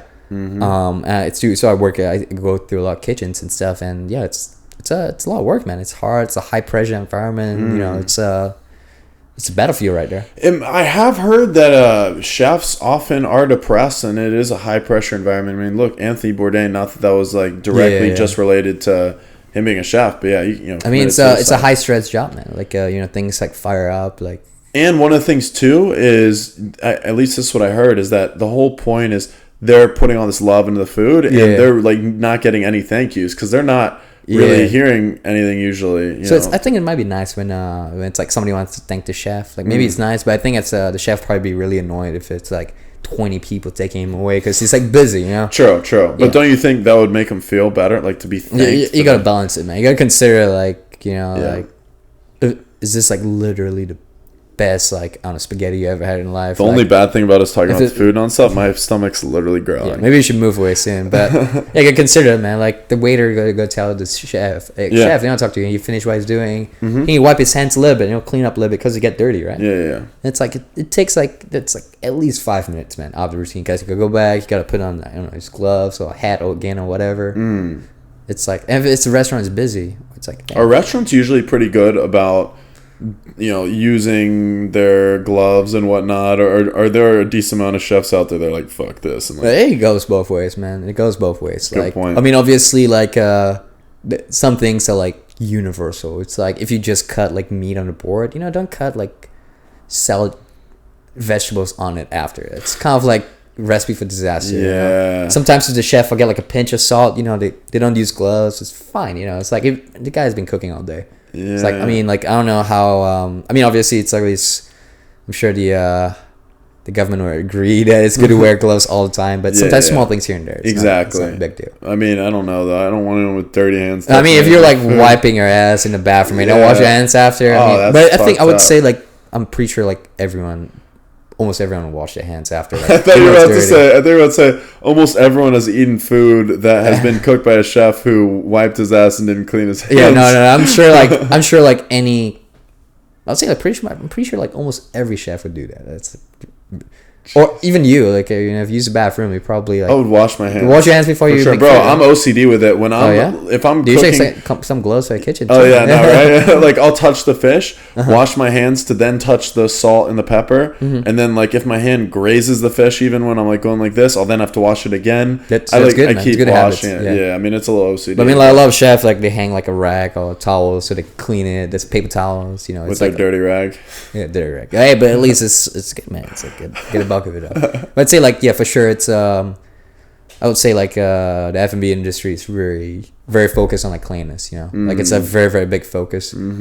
As they have to be. Now in Singapore it's pretty clean too, but I've gone like places and you're like, dude, I don't know about this food, man. It looks like it was. Where have you been where you're just like, fuck, I really don't know about this food? Okay, I was younger. So this was my mom. I was probably like 10 years old. We went to like India and China. Oh, cool. It's a little bit. It might have changed a lot. And granted, like we went to a city and we were outside the city a little bit, and it's not as clean over there, you know. I heard there's no fog in China though. Sarcasm. There's like I think it was like I wasn't sure exactly where we went. It's like some of the southern parts of China. Yeah, it's like there's places where you like they come offering a glass of water. My mom's like, don't finish the water because like all the sediments at the bottom. So if you drink too much of it, you'd be sick. Oh, shit. I've seen people get sick from it. Yeah, so I was like, oh, I've heard of people getting sick from that's water crazy, in Mexico. Man. Yeah, exactly. As Mexico's so near to here too, man. Yeah. So little things you have to consider. Like in the U.S., it's like, you know, if you eat or drink from a tap, you're good. You're gonna be fine. Chances of something happening is so small. Yeah, although still, but it's not something everyone can take for granted, you know. True. I mean, shit, Flint, Michigan. Yeah, that's crazy, man. It's like first world country. It's like, dude, right? It's like lead pipes, man. It's right? Crazy. How's that happen in fucking the United States of America? That is crazy, man. It blows my mind, man. It's like a lot of mismanagement. A lot of things went wrong, and yeah, that's crazy, man. Right? Like, I don't even know, like.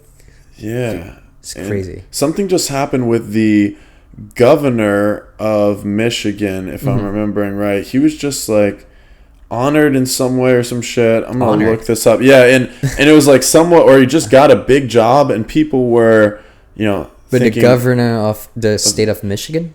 Yeah. Okay. I want to say. I mean, I'm not very familiar with how Michigan has been doing as a state for the last few years. So maybe everything was A+ except for that one. It was the guy who was in charge of the state when this all happened. Okay. Let's see.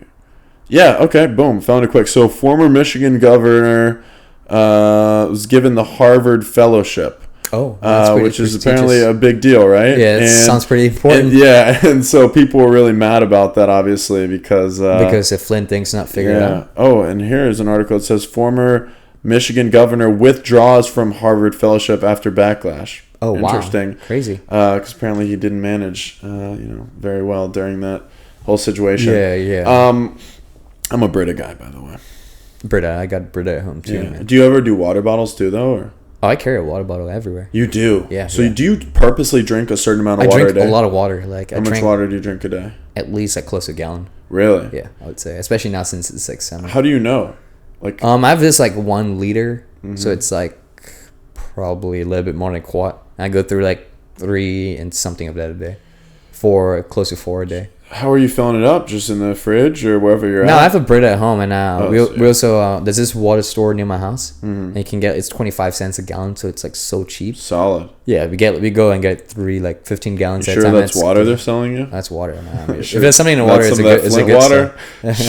No, the water tastes like so good. Like Brita water, it's like really really good, and this is like even better. Really? And it's so cheap, and it lasts like 3 weeks for everyone in my house. Wow. So it's like, I do that too. Yeah. So usually I'm just filling out my water because it cools the water too, and you can get hot or cold water. The machine is super easy. I drink a lot. water out. There's always like, if I'm in the living room, I'm cooking, there's always like a glass water bottle I have at home. When I go surfing, I have a different water bottle. It's a water bottle I keep in my car. It's like I always bring water. It's when I that go blue around. one with the blue one. Yeah, you've seen it before. Yeah, that's my car water bottle. Yeah. Solid, bro. Well, speaking of water, if you need more water anytime, feel free to get up. For sure, and, man. Let's see how long this podcast lasts. Yeah, might need a little toilet break and water break. It's cool, bro. You go for it, and I will just talk to the camera like I did last time. For Lucas. Yeah, I'm curious to see how he did it because Cal, he didn't leave at all. Exactly. Cal didn't, but Lucas did, and I think a lot of people will. Oh, so, yeah. I probably gotta go pressure, the next bro. like half an hour. No pressure. Whenever you need, and we'll keep filming, and I'll basically just ask you for an idea, and I'll talk about that shit the whole time. Like I think, but the only problem with drinking too much water, it's really good for you, it's good for your health and all that stuff, but yeah, it makes you pee a lot, which is pretty annoying. Yeah. So if like, hey, I'm about to drive an hour, you cut back a little bit. Why is water so good for you though? It just flushes out everything, man. It's like 70% of your body is water, you know. So you keep cleaning it. You need it for digestion. You need it to thin your blood a little bit. It's used everywhere. Every cell uses it. So if you hypothetically never drink water and you only drink soda and random shit every day, would you be extremely unhealthy? I would say yes. Wow. I mean, I'm not a nutritionist, doctor, or anything, but you're not. I mean, like, I know, it's amazing. Like a can of Coke, probably it's like, dude, it's like 80% water, right? And it's like sugar and a bunch of seasoning.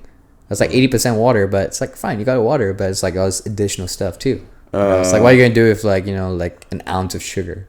Yeah. It's like if you're not very active. And it's not the only thing you're drinking or eating a day too. So you consider like all the additional stuff. Yeah. So it's like, it's drinking water consistently though is super important. It's super There's no doubt about it. Yeah, it's very important, man. Like I think rule of thumb, you should never be thirsty. Like a little bit thirsty, but you shouldn't be like, oh man, I'm so thirsty. What about being hungry though? Yeah, dude. Do you do intermittent fasting at all or anything like that? Not really. I mean, if I'm not hungry, I don't eat. But if you're hungry, you eat. If I'm hungry, but you're like always in good shape. So how do you stay in good shape? I mean, I eat pretty well, man. I'm not eating like. Yeah, that's what it is. I don't eat a lot of fast food. I make it like really hard to eat. Like you've been in my house and you've seen like it's all like fruits and nuts in the kitchen. I have unhealthy food. I have 2 refrigerators at home. There's one in the kitchen, one in the garage, and the one in the garage has like freezer meals, like like frozen like food you can cook up quickly. Just things that are more unhealthy. Beer, like alcohol is over there too. Yeah. So it's like if I want to eat unhealthy, I have to put in a bit more work. Interesting. So you do that purposely? I do that purpose. Like there's a lot of things I do, like little tweaks in my room and house, kind of like. Not say like I'm trying to influence like behavior change, but it's kind of like to increase the likelihood, Interesting. So what are some of the others? This is interesting as fuck, bro. I love it too, man. I'm trying to do something like this in the future too. So 100%. Like I feel like a spray cleaner and a paper towel by the sink in the kitchen. So if there's a spill, it's super convenient to clean up. There's the only cleaning supplies. Everything else is in the garage. Say that again. Like broom. There's a broom. There's a cleaning spray, paper towel. Yeah. Like in the kitchen, so it's very convenient to clean up something. Like Windex, stuff like that. Everything's in a box in the garage. Yeah. But yeah, it's super convenient to clean up. Yeah. So convenient. So then you're more prone to clean quicker. Yeah. If like you make a spill, it's like, oh, the paper towel's right here. I'll clean it up. Okay, that's a good hack. Okay. What's another hack that you do? You move some shit in your bedroom. You said. Yeah, I have a whiteboard in my bedroom. So usually, like I'm sitting in my chair, my desk is in the corner. Yeah. So I'll turn around and just like chill, I'll look at a wall or something. And so I put a whiteboard there. Then I'll do a to-do list. I love that. Yeah. Do you find to-do lists very helpful? Yeah. I actually use my calendar on my phone a lot. Yeah. Like I have a reminder later at 1 p.m. pick up suit. I forgot to pick up suit for a wedding on Sunday. Yeah. Then I think there's probably a bunch of different ones. I got to return a call. I got stuff. I set like reminders. Do you like the physically writing on the whiteboard as well? I think it helps as well because like on the whiteboard you look at it. It's like, hey, it's a to-do list. Then I'll put like the date it has to be accomplished by. Of this thing is in progress. It's. Yes. I mean, you remember the big things in your life, right? But you might forget about the small things. True. And they can be something really small too, man. Somebody said reminder for laundry, clip nails. Yes. Bro, I don't ever clip my nails. I do it with my fucking fingers. How bad is that? Oh shit, it's pretty bad. I know. It's not the worst. Yeah. But yeah, I love like to-do lists and let's see what other things. I have like wet wipes right beside me in my car. So if there's bird shit in my car, it's super easy to clean it off. Solid. I thought you were gonna say something else. Let's see what else for the wet wipes. No, that's solid. Yeah. Wet wipes ready. Wet wipes ready. Ready. Yeah, bro. Like I'm trying to read a bit more now. Like I used to read a lot more. Like this year I've been really busy, so toned down. I'm starting to get back into it. What do you read? Certain types of books, like fiction, nonfiction? I usually read nonfiction. So I have a book like on the corner of my desk. Like I'm looking at it. Like I'll see by accident like so much. I'll be like, yeah, let's go read a chapter. What are you reading now? I'm reading a book called The Black Swan. Black Swan. Not related to the movie. That's a great movie too. And is it related to the Curb Your Enthusiasm episode where there's a black swan? No, I've not seen the episode. Oh, bro, it's a great episode. Yeah, Curb's a good show. Shout out to Curb. Shout out to Larry Curb. David. Shout out to Larry David sitting in that chair one day, hopefully. Hopefully one day. Fingers crossed. Fingers crossed. Yeah, I'm reading a book called Black Swan. It's about how history is really Eurocentric, right? Because they weren't doing other writings. So swans are wide, and it used to be a saying like Middle Ages. I don't remember exactly how it goes. We need it exact. we can look it up later. They used to say like, "Oh, you want to be a king?" That's like a black swan dream. I don't know exactly how it goes. Like you need to look it up, but something along the lines like black swan means impossible. That swans are white. It's like opposite color, but that's actually like at the time like black swans is indigenous population of black swans in southern Australia. But Australia wasn't really discovered yet, so saying when then. A few hundred years later, somebody saw like a bunch of black swans. People in Europe found out about it. And they're like, oh crap. It's like something that started being possible is definitely very possible now. It's a reality.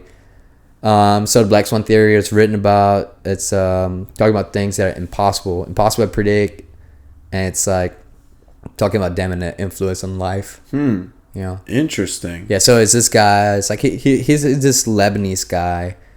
His name is like Nassim Taleb.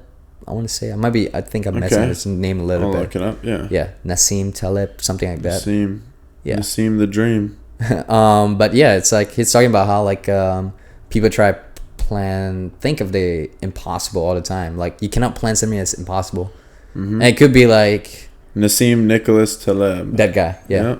Lebanese American essayist, scholar, statistician, former. Okay, yeah. And let's say you want to be a lawyer, and it's impossible for you to plan out everything. Like, how are you gonna know how good you're gonna do? You're gonna try your best, of course, but you don't know what school you're gonna go into. You have no clue what firm is gonna offer you a job. You have no clue what city you end up. You might choose to stay here, but it's not like, I'm 20 right now. I'm gonna go to law school. I'm gonna be done by 25. I take my bar at 26. So, move to Boston at 27. I would get a job on a Boston consulting group at 28. I want to be a CFO by 35, whatever. It's like you cannot plan that. It's so many variables that's out of your control. Wait, so you think do you think you should have those goals of that's what I want to do, but at the same time you can't plan for it necessarily because you cannot plan the details. You can plan like the guideline. What's like how I run my life too. It's like you can plan like direction, the outline, but it's very very little thing you can plan like the details. I feel like it fixes for something you've never done before and something that's very abstract.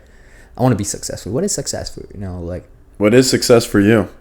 I don't even know, man. Well, it's a lot of different kinds of success too. It's like true financial success, mental success, person success. There's so many different meanings too. Yeah. But explain those. I'd love to hear your definition. I mean, what is personal success to you? When you're very contented with life, you're living a life that you're having a very positive impact. You're adding value to your life, to other people's life. You're happy most of the time. You're constantly learning. Well, it doesn't have to. If you don't get interested in learning, that's fine too. Be a good person, do things your way. That's fine too.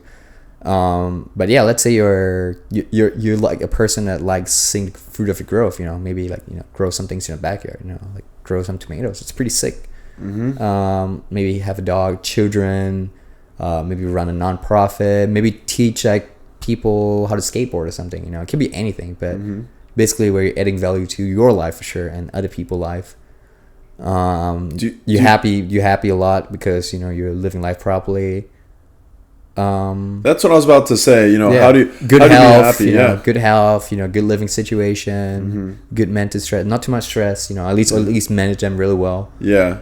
Yeah. Do you meditate at all? Not really. No. Really, but you're genuinely, you come off as very happy pretty much all the time. I'm pretty happy. Like I think I'm a very positive person. I like to look on the bright side of life. I stay away from things that are negative. Yeah. Life is hard, man. You stub your toe. Like that's awesome, but no, it's not awesome. But You know, don't think about it too much, man. It's an accident. Accident happens. You know? You're right. Maybe get a flat tire in the morning. Might be late from meeting, but don't let it ruin your entire. You're day, right, bro. Man. That's there. You just nailed it. Yeah. And that's my issue. I'm overall very positive, but you know, there's just certain things that can just frustrate me, and then it'll be in my head too long. You know, it's I mean, things happen to everyone, right? But how you react to them, that's up to you. Exactly. You cannot control what's going to happen to you, but how you react, it's a big thing. True. And so what do you think your advice is to react in a situation where you're stressed and you're frustrated? Do you think it's being calm? Just in general. Is it always kind of being calm is always good, I'd say. Yeah. I don't think there's a lot of good situation to freak out. Try to be calm and relax. Yeah. If it's something you cannot control, and it's not much you can do about it, you know? Yeah. Like somebody hits you in the car. I mean, it's really annoying, but yeah, you cannot do anything. It's like, all right, what's next? You know, see if anyone's hurt. Mm-hmm. You know, survey the damage, pull the side of the road, like call insurance, call police, whatever. So you're more, if something goes wrong, you fix it. You don't worry. Or at least like you don't worry about it. You don't worry. If you can fix it, don't worry about it. And if you can't fix it, don't worry about it. It's like, why are you frustrated about? Oh man, I should have driven faster a little bit. The guy hit you. Like there's nothing you could do. Yeah. Let's say if maybe you hit the back of a car, it's your fault. You know. But But if it's out of your control, you're saying... Yeah, it happened already. You know, it happened already. There's nothing you can do to change it. Exactly. You know? Like, you can think, like, if I knew the lottery number, I'll be like, a millionaire today. Yeah. There's no way you could have known yesterday. Yeah. There's no way you could have known yesterday. Yeah, you can't think like that. Yeah, you really dream a little bit. It's nice, but, you know, but don't wish too much, or don't, like, let the bad stuff, like, beat you up too much. You're right. Don't wish too much. Don't let the bad stuff. So that doesn't mean don't dream big. You should dream huge. You should dream, man. Yeah, and you should work towards that. But at the same time, it's things that are out of your control. You should not focus on. Yeah, exactly. If something's happening, it's out of your control. Like, don't worry about it, man. Yeah. Oh, that's huge. But I think that is one of the biggest keys. It's just happiness, right? Let's say you're planning a picnic for Saturday, and the forecast was bright and sunny, and suddenly today, like, maybe like 3 days before, it changes to it's gonna rain. Yeah. It's gonna rain hard. Yeah. And you're like, oh man, I planned all this thing, man. I bought like cheese and wine and blanket. Like it's fine, man. It's like, make a new plan. Like, why are you so upset about it? It's gonna be raining. It's not gonna change back again. Right. You know? Like, I mean, it's happened. It's like, true. It's true. True. Yeah. If worrying doesn't help the situation, why worry? Exactly, bro. And that's what and most people know me. I think, would you say I'm a positive person? Oh, you definitely. I love hanging around you because you're so positive, man. It's like we just feed off one another, reinforce the positivity. I think it's a great thing, man. Yeah, no, I'm the same way. I like surrounding myself with positive people. Absolutely. But again, just to call, what's up? Yeah, I mean, like, life is hard enough, man. Like, True. I mean, not to say, like, you know, there are no down moments in your life. There is, you know, but you want someone that's generally a positive person. Exactly. That's why, for full candor, though, you know, again, I'm a very positive person, but at the same time, I'm not, you know, pretending that I'm always positive, because no one is. Stuff happens. Yeah, and there's things that just, like, frustrate me. But again, why ask? I'm trying to learn, trying to be wise. Like, I don't want to, like, you know, show up to a place, you invite me over to, you know, chill, and I come over in a bad mood. Like, oh, what happens? Like, I don't know, maybe I drop my pan of eggs this morning. I had to remake them. Yeah. It's like, all right, that's unfortunate, but like, why are you in such a bad mood the whole entire day? And now you're affecting other people with it too. Exactly. You're putting negativity out there. And you're bitching about something. You're like, hey, you know what? I'm really weak. I want to run 3 miles faster. I want to be in shape. I want to earn more money. It's like, then do something about it. Exactly. Go for it. Yeah. You know, it's alright to complain and bitch a little bit. It's fine. It's a reaction thing. But I agree. If there's no like long-term thing you're gonna do about it, then you're really just complaining, man. Exactly. Then you're really just complaining. Yeah, you're like, if you're like, you know, I wanted summer ball for 2019, man, and you're like sitting in your couch and eating like a bucket of fried chicken every night, then bro, come on, man. Yeah. Or if like you're bitching, but you're not doing anything. Yeah, exactly. Like, get out there and do something about it. Yeah, you know, there's no exact way to do it. You know, maybe you don't hit a goal, but at least you're trying. You're moving. Right? Yeah, you might not hit the goal, but you're still trying. And there's this thing I love to say. You probably heard it a bunch of times. It's like, it's not where you are. It's which way you're going. You know? It's where you're going. So right, bro. And same thing. You're not strong enough. Don't complain you're not strong enough. Get in the gym. Yeah, you're not gonna lift up a boulder. It's fine, you know. But maybe like, you know, like, you can lift up like more bags, you know, make one trip from the grocery. Yeah, beautiful. You know, a girl they're dating's frustrating you. You break up with her and you find a better girl. No, exactly. You know, just in general, you take action. You take action. You know? Like, bitch and complain if you need to. Like, dude, and it's okay to bitch and complain a little bit. But you know, like, take actions. You know, take action. Yeah, and if something that you cannot influence anyway, it's like, you know, why is California so hot in summer? You know, it's like, we can't change that. Yeah, let's complain a little bit, but you don't want to do it too much. There's nothing you can do about it. And there's certain people that they complain so much. They get so fixated on it, man. It's like, it's not very healthy. It brings you down. And it brings people you're with down. It brings people around you down. And the worst part is it doesn't make things better. It makes things worse. Exactly. If you actually want them to be better, talking about them is not gonna do it. But doing something about it is going to do something. Yeah, do something about it too, man. Something. Or like you said, can't change the weather, but maybe instead of maybe stay indoors more, maybe go to a museum, go to a mall. Yeah. Hang out at friend's place, the AC, and watch something on Netflix. Exactly. There's a little fucking fly. Yeah. That's the fly from earlier, too. Oh, man. that motherfucker. I knew he was going to come. I knew he was going to come eventually. And I called it out, too, man. I was like, the fly's going to come back in an hour and bug the shit out of us. Yeah, but fly the shit out of us. Yeah, dude. Damn, bro. It's a lot about, I think happiness is a lot about also who we hang out with. I mean, I feel better when I'm around, my real friends. Yeah, dude. Like, right? I think, and good people, positive people. Yeah. And I think I'm happy about most things in life too, man. I'm like, make like eggs in the morning. I'm like, damn, that's damn good eggs, man. Yeah. Have like a toast. I'm like, damn, that's damn good cream cheese, man. Yeah. I'm happy, I'm happy. I'm easily happy about a lot of things. And I think that's a very good state of mind. Yeah, and because you find happiness in fucking little ass things. Yeah, dude, like you gotta smell the flowers by the side of the road, man. Obviously, the big things too. You would be a flower smeller. Yeah, dude, totally, man. Only the right flowers. Yeah, flowers smell great, and I love this, like lavender. I love great smells. Dude, that's a great smell. Shout out to wherever you get it from, though. Like so Amazon, cool, baby. Lavender. Amazon. Yeah, dude. Shout out to Amazon. Shout out to Amazon. Shout out to Jeff Bezos. Oh my gosh, he's killing the game. And the guy who invented this too, man. But Amazon is a platform. Yeah. Shout out to all of those guys. Yeah, right. Everyone in the process. Oh my gosh, everybody, bro. Lots of shout out, man. And shout out to you for. Let me full disclosure. I did not you ask you to wear that shirt. shirt. Did not ask me to wear. He's wearing the Everything Started as Nothing shirt. My business, and I definitely did not ask that. I mean, there's a few reasons I'm wearing this today. Like, let's hear it. Obviously, I'm on a podcast. I want to encourage it. I'm like, dude, love it. I love wearing this shirt. Appreciate it. Yeah, and the most important reason, it's a very comfortable shirt. Thanks, bro. I was telling you this morning, I was like, that's probably like 4 shirts I have, and they're from 3 different companies, and they're very comfortable shirts. This is one of it. See, people, even though I genuinely am not trying to do an advertiser right now, there's definitely even though there's only one person watching, when there's a few more one day, they'll be like, oh, he's trying to get an advertisement in. It's like, no, I'm really not. I really didn't ask you to wear this. I don't remember what company made this shirt, but if you were making shirts for any reason, the material's soft as fuck. Yeah, it's so soft. It's so comfy. It's holding up pretty well too. And I had it for 7 months. Yeah, it holds up pretty well. Yeah, let's see how much longer it holds. But overall, let's say this is a damn good shirt, man. Yeah, bro. I appreciate if I can buy this shirt for $20, I'd be happy.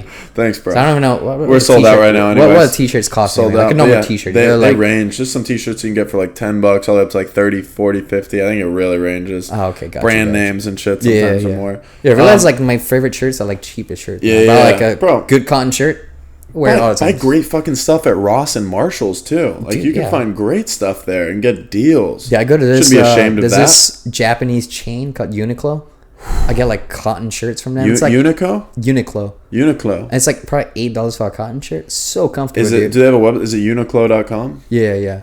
And it's like I just buy like the plain cotton shirts, and it's so comfortable, man. Bro. I'm wearing it all the time. Wait, are they selling these online, or you I have think to go? I think you can order online. I usually go to the store. I go like once every few months. So is it like a what is it? Unique like QLO? Oh, UNIQLO. But it's just really comfortable clothes, man. Wait, is it like Ross and Marshalls? Is it like discounted shit or no? It's pretty cheap, man. It's pretty cheap. Yeah, it's pretty cheap. Uniqlo. Oh, it's in Japanese and shit. It's a Japanese chain. There's a bunch of branches in the U.S., but it's a very comfortable shirt. What made you think to go there? You see the plain cotton shirt I wear a lot? Different colors? Yeah, it's all from there, dude. Oh, nice. So comfortable. And it's like $8. What made you think... By the way, can we talk about... You're talking about getting deals now. Before we get back to your story, something that's interesting is you are really good at budgeting, apparently. Dude, I don't make a lot of money, man. I got to budget it. I respect it, but like I need a budget too. We all need a budget. Hey, I could budget better too, man. Yeah, but it sounds like you budget fucking amazingly, because amazingly should be a word. Amazingly. Amazing. Is it not a word?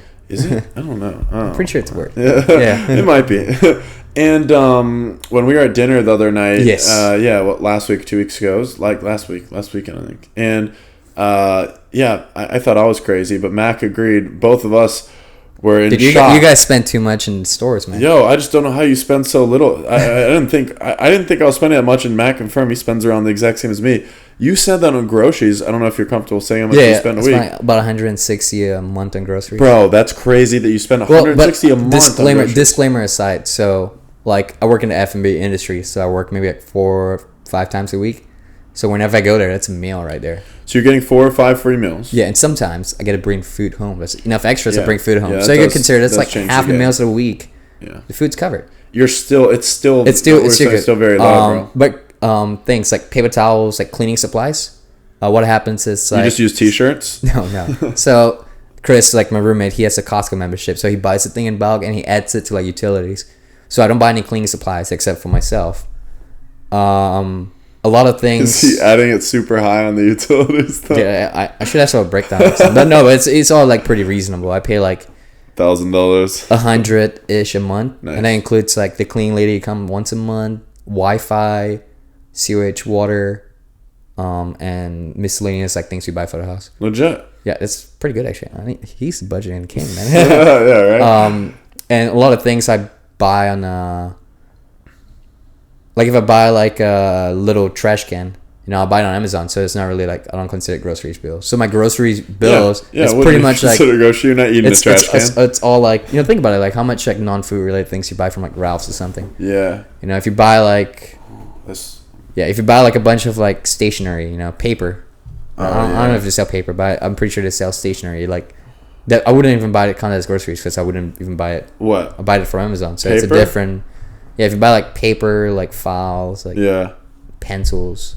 Yeah, you wouldn't count those as groceries. Yeah, If and you're even not like eating it, you don't count even as like groceries. trash cans, like trash bags. I don't buy that because it's added to the home utilities. So I spend True. on average. If you think about it, like so I spend about 40 a week on groceries. Yeah. and it's only food related stuff.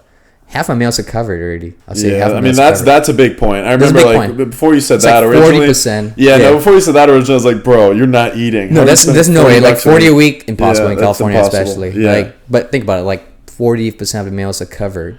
Yeah, no, that's big. That's and big. then breakfast. Usually, I eat like 3 eggs. Mm-hmm. I have oatmeal, some fruits. Dude, I buy oatmeal. I buy a lot of things like rice, oatmeal, things in bulk. I hate the taste. I of buy oatmeal. like half a It's pound of it. I put it texture. in a container. I use when I need to. So Wait for the oatmeal. yeah, oatmeal. I buy everything in bulk. I buy nuts in bulk. I You buy like- a lot of stuff in bulk. But I don't buy like big bulk. I buy little bulk. Yeah, The store buys it in bulk. You take a little bit of the bulk. Yeah, but it's still bulk. Yeah, like oatmeal is like probably, I don't know, like less than $1 a pound. Really? And that's probably you good buy for like, oatmeal by the pound? yeah, I mean, I get like a bag and it Oatmeal looks by about the a pound. pound. Yeah. It's so cheap, man. Like rice is probably like $1 a pound too. You do a lot of rice? Then yeah, sometimes Yeah. some dish. Do you do more quinoa? Yeah, recently I've been Quinoa is healthy, putting in a right? bit of quinoa, but it's a pain in the ass to work with because it's so sticky. Oh, like try to yeah. wash it and it's like stuck over your hand. It takes like 20 minutes to take it off.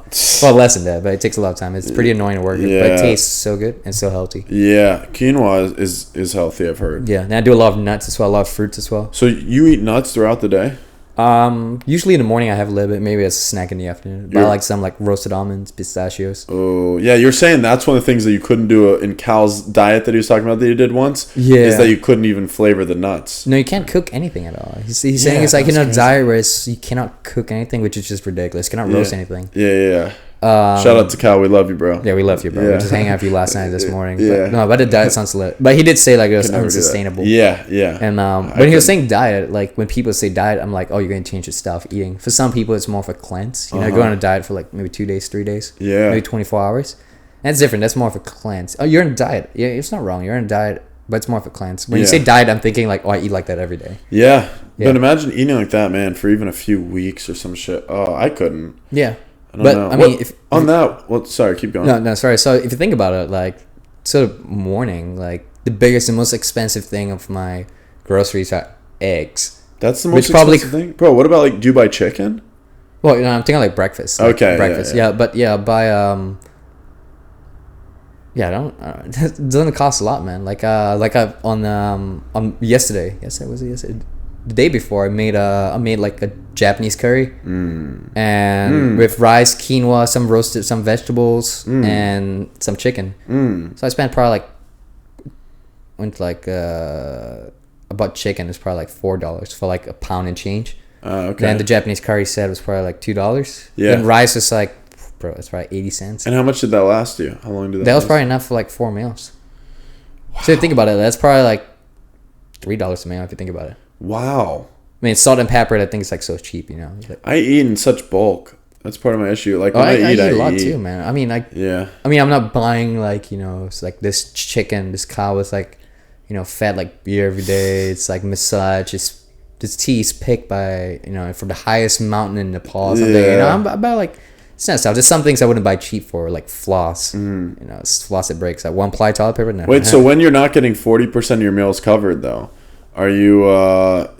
What do you think your budget will be at food wise? Like it'll go up. Probably like at least multiply it by twice, I'd say. Okay. Yeah. So that makes a little more sense. 80 a week. Okay, that makes a little more sense for sure. Right. I say on average $40 a week on groceries. Sounds about right. Damn, that's crazy. Because I spend probably like $20-$30 and I go like once every week and a half. Yeah. But on average, I would say about 40 a week. Maybe a bit more, maybe a bit less. Crazy. Depending. I don't count eating out too. So obviously, it's literally going to the store just to buy food. Yeah. How often are you eating out then? By myself, like very rare. Yeah. I might buy like a takeaway. Like, we eat out together a decent amount on weekends. We eat out on weekends, and I go out with friends. I like having a meal together. That's fine. But like by myself, very rare. Same, bro. Eat out. Very rare. Yeah. Very rare. Yeah. And even if I do, it's like probably maybe I take out like a Chick-fil-A or something, like 2 sandwiches, and it's like I feel like Chick-fil-A's come up in every podcast so far. So good though. They make a damn good definitely chicken. At least 2 of them. Damn Yeah, good chicken. So good, bro. Yeah, shout out to Chick-fil-A. Shout out to Chick-fil-A. Man. Except on Sunday that would because be you the ain't best there. sponsor. Yeah, exactly. You ain't there on Sunday. Dude, everybody gets like a Chick-fil-A sandwich. Dude, that'd be pretty sick. Fuck, I think I might have to do Chick-fil-A tonight, bro. Dude, no, I'm not, man. Dude, Fuck, you got a leftover food from yesterday. Hold back. You're right. Still some leftovers. Yeah. Oh, that's part of lunch. You need something for dinner. Yeah, that's lunch. Yeah. All right, so let's get back to your story because we've been hopping around. But real quick though, trying to get some to AC. Starting to get I got you, brother. here. I got you. I told you it gets fucking hot in here. I'm not crazy. It gets hot, man. It does. It's summer in California. Exactly. You're by the ocean. The sun's shining on your apartment. Exactly. It's gonna get warm up during the day. Exactly, bro. Yeah.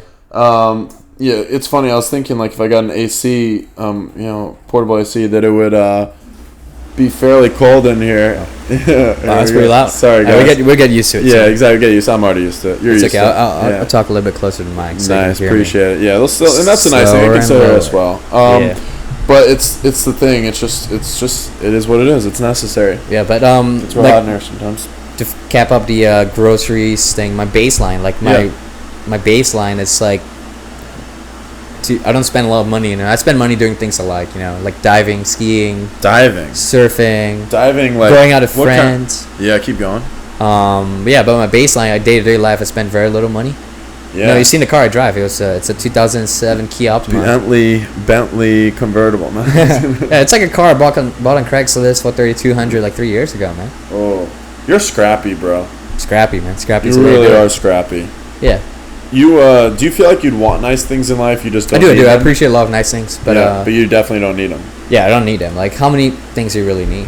Yeah. So I'm very minimalist. I'd rather spend money on experience doing things like traveling, stuff like that. Yeah, and we're gonna get into that because you got a lot of great travel stories. Pretty good. I love traveling. The funny thing, we haven't even gotten there yet. Oh my gosh. So let's get back to your story a little bit, just to wrap that up, and then I want to get into travel stories. Honestly, bro. You guide the podcast. Yeah. I got you, bro. I got you. I don't know what I'm doing.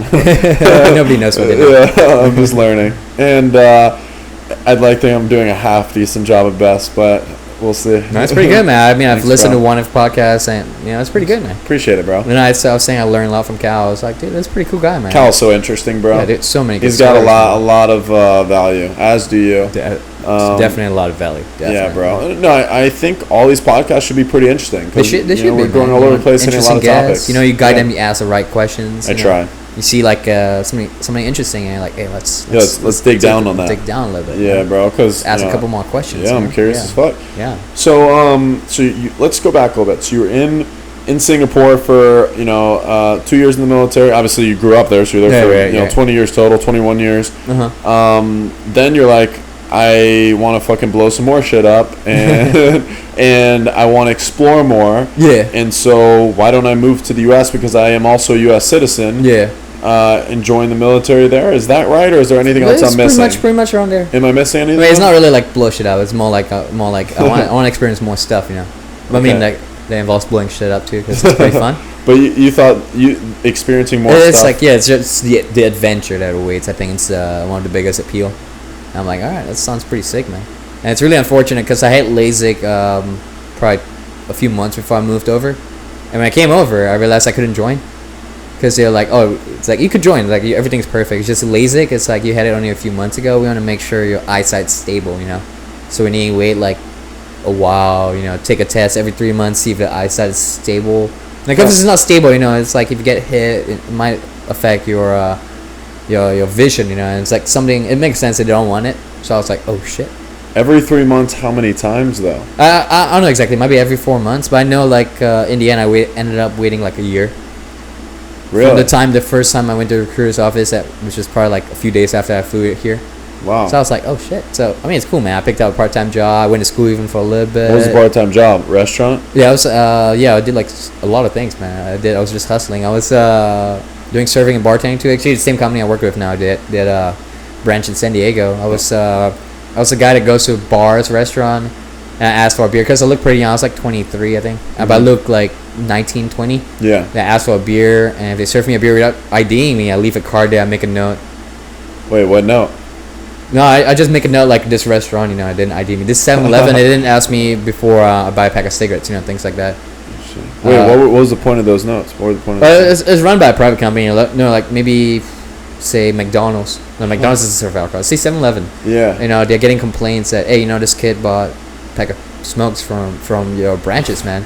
So they hire like private company, which I work for. We go around and basically see if they're obeying the law, you know. You were a private investigator. Not really. Were you TCBY or whatever that is? No. I just go to the store. I write a report. What is that? Did I say that right? What's the name of the company that like checks out? I don't even know. It's not TCBY. It's a fucking TZM? ice cream. TZM did, but TMZ. TMZ. That's a Hollywood. No, I don't watch a lot of that. No. Yeah, no, TMZ. That's something very different. People who check alcohol. I check if they check alcohol, but I don't find them. I don't anything. I just tell the company. Like, hey, yo, this 7-Eleven didn't check me. This bar didn't check me. And I think it's not TCBY. Yeah, it's hired by company. So if they don't check me, they don't get a fine or anything. It's a private company. It's more like the manager is like, hey, yo, last month like we had 3 different guys come in and like none of them got ID'd. So maybe he can talk to his the manager can talk to his employees. You know, like, hey, let's really focus on like IDing. If you're not sure if it looks below 30, just ID, man. Yeah. Like no one's gonna get upset about it. It's just little things. Yeah, bro. So it's no fine or anything, but I think it's a step they take just to keep like the fear, keep it aware in the employee's mind. Like, hey, you know, we should always be checking. That makes sense. Okay, so you're doing that. You're going to school. What were you studying? I was just taking like I was really want to join Marine, so I was taking like everything. I just took like one class. I took like history, anthropology, psychology. It's like one level 100 classes. All interests of yours though. Yeah, biology, just like random shit, man. But, nice, yeah. Yeah, I did that only for like one semester. Okay. Because by the time I was like, all right, any day now, I'm gonna go to the Marines. Yeah, and then what happens? You got the call, and they're like, "Come on, boy." Well, it's pretty much like I waited like a year, more than a year total. But after like the first 6 months, I was like, it's like it could be like in 3 months, man. It could be in 3 months. Like, but obviously it took longer. But my eyes are stable. Then listed, it took a few months because. I think they're cutting back at the time too. They're like cutting back the amount of people, so it's like, you know, less spots open for people to join. So I actually did not went to the Marine boot camp until January 2015. So I flew here April 2013. So it's like a year and a half before. So originally you flew to where were you in the U.S. originally? In Houston? San Diego. No, but before you were in San Diego right away. Yeah, I flew like straight because boot camp was either in North Carolina or no. San But Diego. before that, like right when you came from Singapore, weren't you straight to San Diego? Oh, you weren't in Houston where your dad was. Didn't Okay. go to Houston. Straight to Singapore. Okay. Straight to San Diego. Sorry, straight to San Diego. Yeah. Because I figured like one boot camp is there. I was like, I might as well get used to the climate. And California sounded better than North Carolina. Yeah. That's literally the thought nothing process. against North Carolina. Kyle's from North Carolina. It is. Not Cal for everyone's listening. It's another friend of ours named Kyle. Different guy. Who will be on this podcast eventually too. Yeah. So completely different. I was like, California sounded better. Maybe because of Hollywood and all that stuff. So I moved to San Diego. Smart move. That was literally the thought process I had. But I was like 21. So. Okay. So you end up in the Marines. Wait, how do they tell you made it? Well, I mean, I enlisted it to me. All right, you're going to boot camp on this day. Well, you get a call or is it a letter? No, like the recruiter, like he signed a bunch of forms. Like, it's like, hey, you're going to go to boot camp. You go in and they like tell you, hey, you're going to boot camp. Yeah, that's why I went to boot camp. Went through all the stuff. Were you nervous at all? Just a little bit. I think most people are nervous, and it's 3 months. You know, you don't have access to all the things you're used to. No phone, no computer, no friends. So I went through experience. I went through all Is the that training. depressing? I think it hit some people hard, but for me it was like not so bad. I was like on the go. I was like, hey, I want to be a Marine, man. This is what I gotta do. There's some parts, and I was always like short on sleep. And it's really annoying after it's like nonstop. You know, it's not like I'll catch up on the weekend. Like, no, dude. Like, on the weekend you're training too. Oh wow, you're training constantly. Yeah, it's like like on Sunday they let you sleep like an hour more. What do you normally get to sleep? How many hours? Dude, I say on average probably like 6 to 7 hours a night. Yeah, which is like it's near complete, but it's like a little bit like half an hour short, 1 hour short every day adds up, man. And also you're going really hard throughout the entire day. Yeah. And they have this thing like they call it Firewatch, like in the middle of the night. It's like there's always someone awake. Firewatch. So there's always someone on watch, like we take turns. So it's like in the middle of the night, maybe 3 a.m, you have watch from 3 to 4. What are you watching? Just for anything, man. Bunnies? So like in boot camp, you're not really watching for anything, but like when you go out, you know, it could be like, you know, in operations, you always want people like patrolling, like, you know, there are like shifts, maybe a night shift on the radio, you know, someone watching the radar. There's always like someone awake for different things, you know. Potential enemies and shit. Yeah. So a lot of people running shifts, like even in ships too, and like airfields, like even like think about it, like factories, like it's all in shifts. Mm-hmm. So, you know, like during the day, you know, there's always someone awake. You know, during the day, like this guy's sleeping, this guy's working, but at night they switch over. Always people awake. There's always like people awake doing the work, man. So yeah, they started that. It's one of the things they started. So awesome. So you were, by the way, you can get more water whenever you want. I know you're getting low there. So just let me know. Don't feel that. Yeah. I'll probably like disappear for a bit, go to the bathroom, come back in 2 minutes, can talk about whatever. Did you want to go now or later? No. All right, cool. Yeah, whenever. When we come to a good topic, you can talk about for like 2 minutes while I'm gone. For sure. So let's keep diving in the Marines then. So next, so you go through boot camp. Anything else crazy happened in boot camp in terms of? I mean, it was testing you, right? You were being tested. If anything, it's more of endurance, man. It's not like one particular thing you did. I mean, there were hikes. There were like a lot of physical training. There was like a bunch of like, you have to swim in your uniform. They teach you like a bunch of stuff. You have to shoot, obviously, but if anything, it's more endurance, man. Because it's not like one day. It's like such a bad day, but it's like 3 months nonstop. It's like it wears a lot of people down. Yeah. Like even at some point, I was like, oh man, I just want to like wish I was on my back home. You know, I'm just chilling on my couch, like taking a nap, having like some cheeseburger or something. It'd be pretty nice. Sounds so nice, cheeseburger. Yeah, dude. But it's like, you know, you don't have any of that for 3 months. So. Oh wow, what are you eating?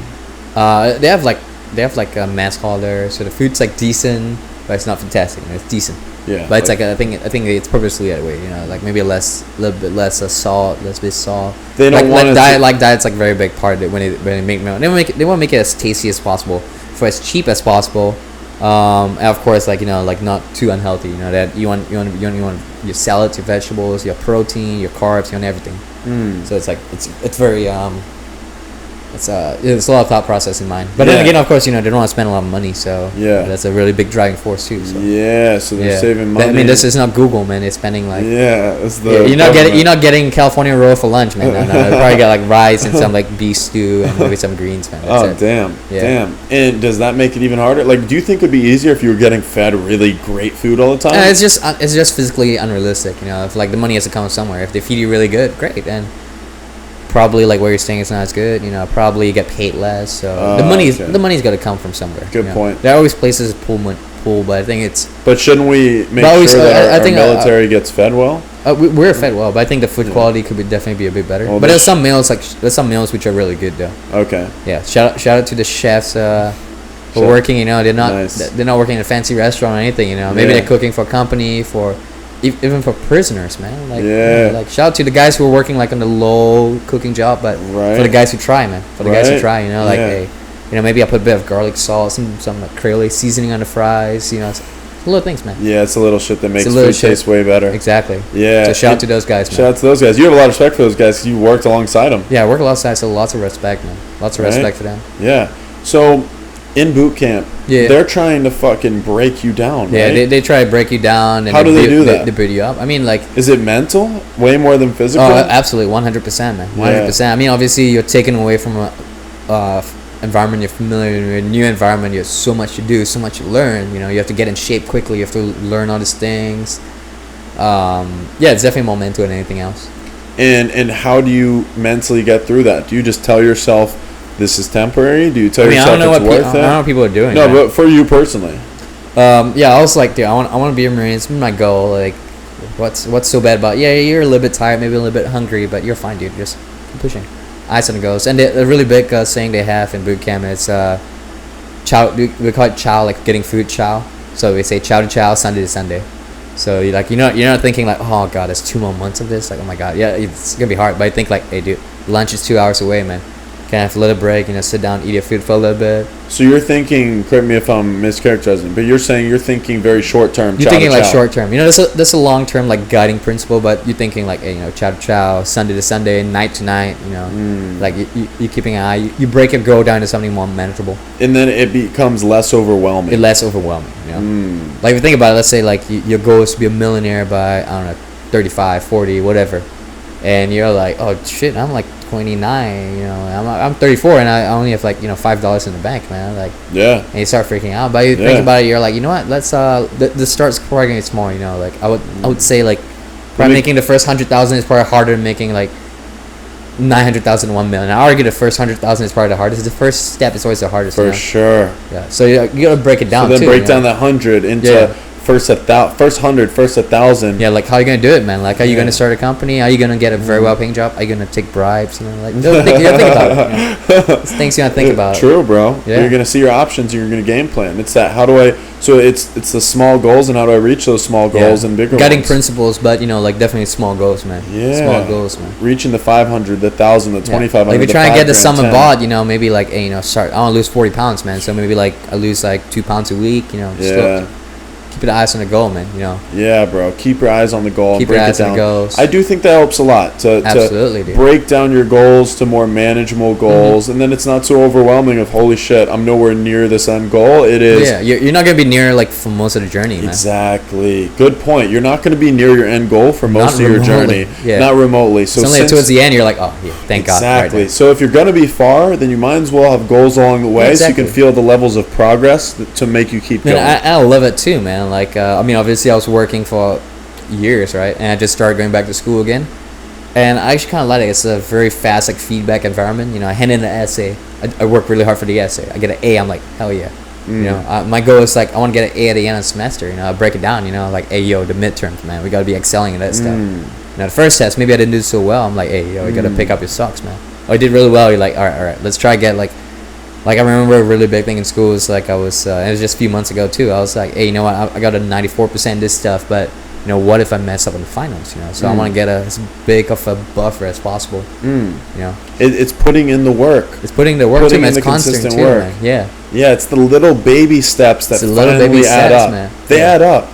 But you have to take the baby steps. Yeah, you want to make the salmon, First step, make the marinade. Get a fish, make the marinade. Figure out what you need. Yeah. And put the marinade, let it chill. How long put it in the oven? It's like step by step, man. Marinate fish, chill the fish, cook it, eat it. Most important step, eat it. Eat it. It's a great step, bro. Exactly. It's the best step. It is the best step. But that's the thing. We're all going for that end goal of eating it, right? But like we got to work for it. We got to build it. We got to create it. If you think about it, like I want to create this bomb ass meal. Like you think about finding a meal, you're like, oh shit, it's so much work, man. Right? Yeah. But it's worth it. It's worth it. By that, let me go into that more. When I say it's worth it, I mean everything good takes work. It takes work, and right? I heard this from someone. Oh, like disclaimer, by the way, I should probably make this earlier in the podcast. I read and listen to a lot of different things. I don't remember all of them. Sometimes I get mishmash. Fair. So I might say maybe this guy said this, but maybe it's another guy. Yep.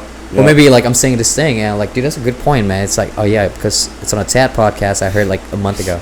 Yeah, so it's very possible that I'm not quoting things. A lot of things I say are not original. I just pick it up from people. I appreciate that. Yeah. It's like maybe it's from you too, man. You're like, bro, that's I literally said that to you last week. No, it's cool. I would be honored. But yeah, I think I definitely know I got it from somewhere. It's like if you work on something, the fruits of the labor are even sweeter. It's a saying. Like some psychologists are saying it. Like people like working for something they get. Yeah. Like if you give a kid a candy and you're like, hey, you have to pick up like 3 pieces of litter for the candy. Like the kid would like the candy. If you rated 1 out of 10, it'd probably give it a higher score if they had to work for it. I think it's something. I think it's very true. That makes sense. So do you think we as humans, period, appreciate more what we've worked for?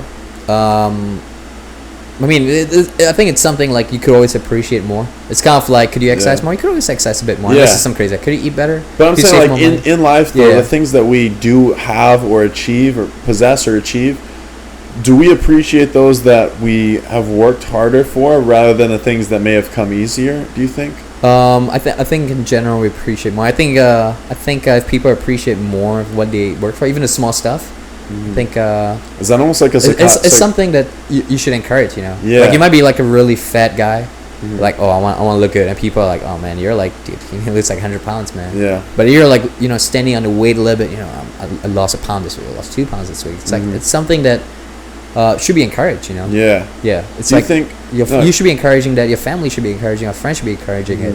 You know, it's like, and I think sometimes the journey is more important than the goal as well.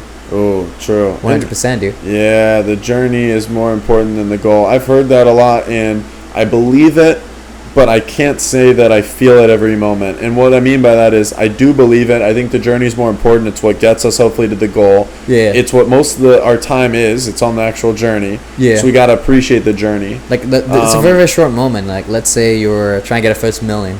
Yeah. It's like you look at a bank account, $1 million. It's like, yes, you feel really happy. But It's then a after, moment. like, maybe an hour later, you're in a good mood for probably the rest of the week. Yeah. But, like, how long is that happiness going to stay, man? But you remember the struggles, you know. Maybe, like, you had 500 grand and you did something wrong and you win on, like, 100 grand again. And you're like, oh, crap, you know. Right. It's like the journey is, like, it's like... You got to appreciate the journey. There's so many moments where I'm on the journey where I do appreciate it. People see the results, you know, but they don't see the journey, you know. Like, like this beautiful view on a mountain, you know. You had to climb, like, 5 hours to get up there. Yep. Yeah, no, it's true. It's like the actual moment of reaching where you're trying to reach is usually much, much shorter than the moment of trying to get there. That huge moment, that's right? The journey. That's a giant journey too. Man. Yeah. So my problem is, like, I enjoy the journey overall and I appreciate it, but there are moments where I definitely am thinking, damn, I wish I was at my fucking end goal already. Yeah. Obviously, right? Obviously. You know, but the more you appreciate the journey, the better everything is, because again, the journey is and you see is like everything. how it's improving itself, man. Like, I mean, if you can look at itself like 5 months ago, a year ago, you know, it's like, dude, it's like, you know, I'm not where I am, but you know, I'm definitely doing the right thing, man. You know, and it's something to look back on. Yeah, bro. You know, no, that's a good point. And you know, your biggest competition is your previous self. Ooh. I think that's the biggest competition, man. Like, maybe I'm competing with you too, man. But sure, but if anything, the biggest competitor is your previous self. You're right, bro. Like, at 29, are you better than yourself at 28? You know, if you're not, something's wrong. No, you're right, and I can confidently say I am on that topic. Exactly. I'm better in a lot of ways. Exactly. Not exactly where I want to be though. No. But it's like you're better in a lot of ways. Yeah. You're improving. That's very important. Yeah. I would like to. Of course, the bigger the improvement, the better. But true. I'd like to have more money in my account. Of course, everyone I'd like to for sure have found my wife by now. Okay. I'd like. There's certain things. Wife too, man. I thought like girlfriend, but wife. Damn. Yeah. No, I'd like to have found my fucking wife. Not be married. Oh no, wife is married. No, man. but no. I'd like. Yeah. I'll partner. I'd like to find the one that, like, for sure we know, like, it's, you know, and it may be, maybe not, but I'd like to, like, for sure for that to have happened by this age. Right. But it's cool that it hasn't. Again, like to have more money. I'd like to be a little more fit. But I'm pretty happy with where I'm at on that. Yeah.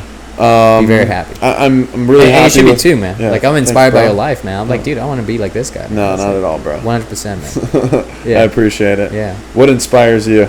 Dude, just your outlook in life, you know, like you like I No, was. I just meant in general. You didn't have to interrupt me. I mean, like this podcast room, we talked about it like last year. I was like, all right, cool, man.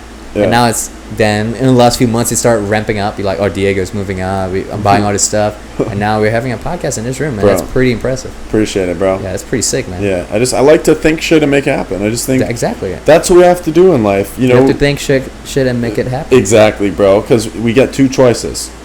Option 1, think shit. Nothing else to this option. Option 2, think shit but and make it happen. Shit. Exactly. Yeah. Think shit, but also do shit, bro. 100%, bro. 100%. Yeah, so that's our choice. Something we can all get behind. Yeah, like, bro, I could have died yesterday. I could die today. I could die tomorrow. You know, hopefully that won't happen. But the point is, I want to feel like I went for it. Yeah, you're like, dude, I was like doing this podcast thing. It's pretty annoying I'm dead now, but you're like, dude, that was pretty sick, man, the podcast thing. Yeah, 100%. I get behind that. Right? Yeah. Bro, so I want to get way deeper into your the military stuff a little bit. Yeah. In a lot of your travel stories. Of course. So I don't want to awkwardly stop us, but just because when we get into that again, I think we're gonna. I think it's a good time for a little pee break and water break, man. Exactly. All right, so you go for it. I'm gonna. Meanwhile, disappear. And I'm gonna ask one thing though. I'm gonna give. What I'm gonna ask is you to give me a topic idea, and I'm gonna try to talk about the entire time. Anything, bro. First thing comes to your head. That's hard, man. I know. It's even harder to talk about it for a few minutes. All right. If you can, go back in time and talk to yourself. Wow. The greatest advice you give to 20-year-old you. 20-year-old one line. Damn, can I say... It's not a story, just one line. Here's my only question. Well, one line's not going to take up a few minutes, so I can do a line and then I'll go further than that. Okay, my only thing is, though, and you can say yes or no to this. Yes. Can I edit it lower? Because 19 is when I made my worst business mistake, lost all my money. Okay, so let's put it at 18 then. At 18. Cool. What advice? One single line of advice. One single line. Don't risk what you can't afford to lose. Don't risk what you can't afford to lose. And now I'll go into that. You go. Perfect. Fucking pee break. Yeah. You need some water, man? I could use a little bit. I'm not all the way through yet. I'll check a little bit. Get you some water from me and pee and appreciate it, bro. I'm excited for right eating later too. Right we will miss you. Me and one other person. What's up, guys and gals? All right, so I'm gonna lean back with it a little bit. I get stuck by the table right here, though. I'm gonna move the table. Anyways, so I said, can't risk what you can't afford to lose. So I learned the lesson the hard way. I risked 19 years old what I couldn't afford to lose. Like, all my money and other people's money is stupid. I'd like to think as a 29-year-old now, I have learned my lesson, and I definitely still take risks. Probably take risks I shouldn't, but I try not to take risks that I can't afford to lose. And so what that means is, you can lose, and that's okay. Again, that's part of life, right? Failure. But don't risk what you cannot afford to lose. In other words, if you have $100 in your account, keep it real simple. You don't want to bet all the $100. Probably don't want to bet anything if you only have $100 in your account, but maybe you bet $20, right? It's probably, betting's not necessarily the smartest thing, but the point is, again, you're risking something that you can maybe afford to lose. Again, in that situation, not the best example, but you'd still have some left over. As opposed to if you risked all 100, you're not risking what you can afford to lose. I think I said that right. So risk is very important, though. I'll talk about that. I think you can't achieve anything without risking, whether that means finding that special someone to go through life with, or whether that means building a new business or going for that new job or whatever the fuck it is, or trying that new type of workout that's going to be way harder. Take some risks, but calculate the risks. Risk should be calculated. I think if you don't take any risks, you're not going to really achieve much. You're not going to succeed. So I think risks are necessary. I think you should take risks. Again, it's just about taking risks you can afford to lose, though. So it's being careful about the risks that you do take. My man is back. Here's your water, man. Thanks, Max. I think I did decent. We'll see. Oh, keep telling me, man. Yeah, so I was just talking about how, you should not take a risk. You should not risk what you can't afford to lose. Exactly. On the other hand, though, I do think you should risk. I mean, if you don't risk, you're not going to really achieve shit in life. Yeah. You have to risk in life to achieve much of anything, frankly. Exactly, but like you're saying, like what you can't afford to lose, Yeah. Like if this risk means like, I don't know, selling a house for some reason, like dude, where are you gonna stay at night, man? You need a place to sleep at night. But then I'd argue, as long as you can still find an apartment, for some people, maybe downgrading is fine. But let's say like you're staying like, I don't know, like a room. It's like you're at a bare minimum. Like you got to guarantee your chances of trying again. Yeah. Like if it's like last shot, like there's different levels of risk, and there's different levels of potential reward based on that risk. But you want to maintain like they can keep to be able to take more risks in the future. Yeah. If this risk like makes it more unlikely that other risks will succeed, then okay, maybe rethink it. Exactly. Yeah. So take the risk, but be careful about the risk you take, basically. Yeah. Yeah. All right, so pretty can't go wrong with that advice. Yeah, right. You really can't.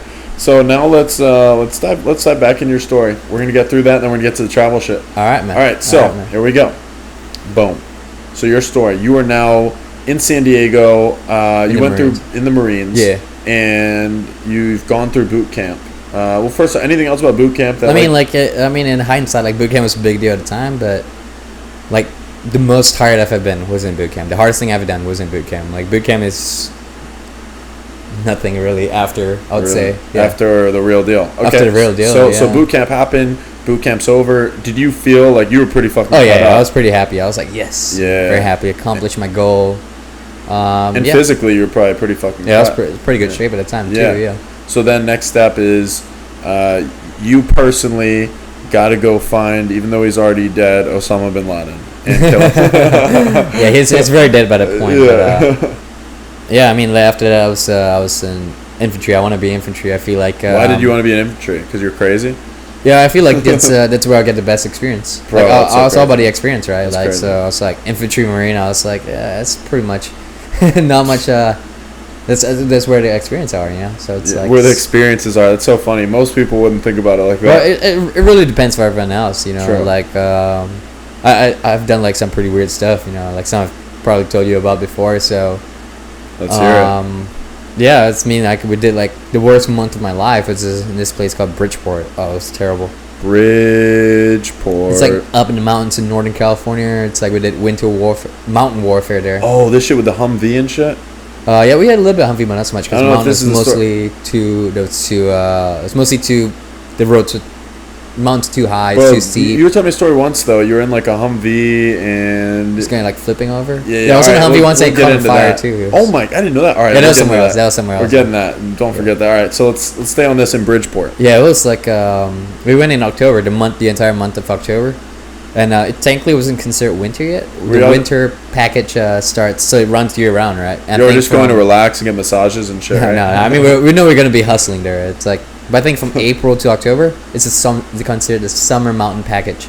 Then from November to April-ish, I could be wrong. Maybe it's around there. Yeah, package sounds like you just got this off a travel site. Yeah, I know, right? It's like travel luxury spa package. But anyway, it's it's October, so it's summer, which means you get less things, you do different things. But the problem is, like, when you're like 6,000, 8,000 feet up, it gets pretty cold. Like, they give us Nalgene's, and this black pouches full of Nalgene. If you don't put them in the pouches overnight, it becomes icy in the morning. It's What? it's pretty cool. Wait, what's the point of that? It's like mountain warfare. We were doing mountain warfare at the time. It's like up in the mountains, and it gets pretty cold. Like the nights where we see like a giant cloud coming in, and it's like after it passed a mountain, it's like white behind, and it's coming towards us. We're like, oh shit. So you shoot the clouds? No, we were just really cold. We were like shivering and What did you do in these? This we're was, doing like training? operations. We were doing like learning how to like do a cliff assault, how to climb like ropes, navigate a side mountain. We were doing like a bit of survival too, just learning how to operate in a mountainous, very very mountainous environment. Why would you need to know how to operate in a mountainous environment? Because places like Iraq and shit. Yeah, I hear like the borders of like Afghanistan. It's like really mountainous. I've never been there anyway, but yeah, it's really mountainous. You know, like you want people that are trained in all different kind of environment. Yeah, and this was some crazy mountains, and we were so cold, and we were hiking like miles every day with all equipment. We were doing operation in the middle of the night. I was so tired, so hungry. So operations look like all sorts of different. Yeah, things. it's like pretty much like it's just shout out to Marines. You know, do very realistic training. The show's all about shout outs. It's very realistic. So if something happens, it's like you've done it 1,000 times before. Well, maybe not 1,000, but you've done it a bunch of times. Wow. Yeah, so it's very very tight, very very cold. Yeah. My feet from all that hiking, all the operations doing, it's like by the end of the month, it's like looking like Swiss cheese. And like a doctor is looking at it, it's like deciding, it's like, he got a few more days. So Were you mad they didn't look like cheddar cheese though? They look like Swiss cheese. Damn, cheddar cheese is so much better. Yeah, I think. If you wanted to eat your feet, you'd rather it look like cheddar. Yeah. Maybe not smelling that bad as well, but. I bet not. Yeah, but that was the worst month of my life ever. Why was it the worst though? It was just so difficult. It was so long, man. It was like a month. It was so cold. It was so difficult. You're like climbing up mountains. You had gear on you. Holy shit! How many of you guys? It's like everyone. Well, not the entire Marine Corps, but my entire battalion was there. It's like how many people are in a battalion? It's like near 1,000, I think. Oh my gosh! Oh, way more than I thought. I pictured like 20 of you guys. But I mean, mostly you work for your company. You know, it's like you break down. You work mostly for a group. It's just a bigger. How many in your company? 130 at a time, I think. Wow. 130-ish. Wow. That's crazy. So Yes. so that fucking tested. You just got out of boot camp, and this is pretty shortly after boot camp. They're like, No, this was probably about, I want to say 6 months after. okay, 6 months later. And of course, we've done a lot of things, you know. It's Yeah, like, yeah, I remember yeah. like hot afternoons and we just like running around in the middle of nowhere. So yeah, it was pretty fun, man. Yeah. And then what was another kind of crazy thing? Obviously, the Humvee. You had some Humvee experiences. I just want to hear some experiences, bro. Some of your Yeah, it's any like- experiences that you're comfortable sharing, obviously. There was that was one time we were in the desert and Where was the desert? it's like somewhere in Nevada? California. Oh, California. Yeah, it's like it's a few hours away though, and we were about to do this thing where, you know, we're simulating an environment. It's like, you know, we have weapons mounted on the Humvee, but we have to take it off and we have to run up this little hill, because you know, maybe it's like the Humvee cannot get like a good vantage point, so we drive the Humvee as close as possible, take off all the weapons, set it up again on top of the hill, and you're overlooking this big field, and that's where we do like, you know, we're firing. Then while there's like another company, they're moving up. But obviously, you want to play it safe. You don't want to shoot at own people, right? So it's like very, it's a lot You're of moving using, parts. you're using blanks though, right? No, we're using real ammunition. Really? It's like explosives too. So it's like you want to make sure you're not gonna kill your own people. So people do probably get hurt, and then in these. Sometimes, but it's very rare. It's Pretty very rare. rare. It's very rare. But accidents do happen. But if you do everything right, it's quite rare for something to happen.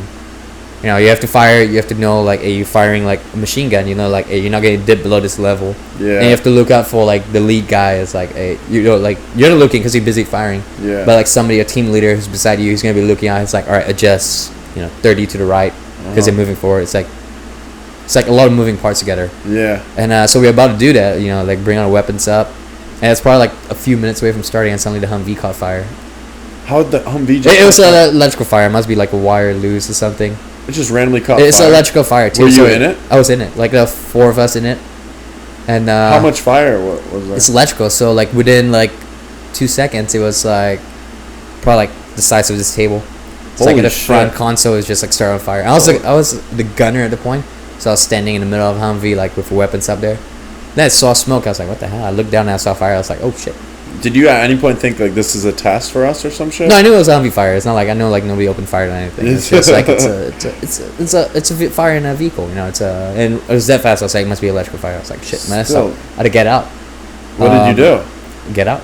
You had to get out. So what did I do? Get out. Yeah. So I just got out. I was really lucky because just the day before, there's this thing they call it the gunner's harness. It's like a little clip you clip to like a thing you wear around you, and it's really useful. It's like when a fashion statement. It's right? like yeah. So when the Humvee flips over, if you're the gunner, it's like you get thrown out, you know, because when the Humvee flips over due to the explosion or anything, the Humvee, like the guy flies out, and it's really bad, you know, the guy flying out. What if the Humvee is moving?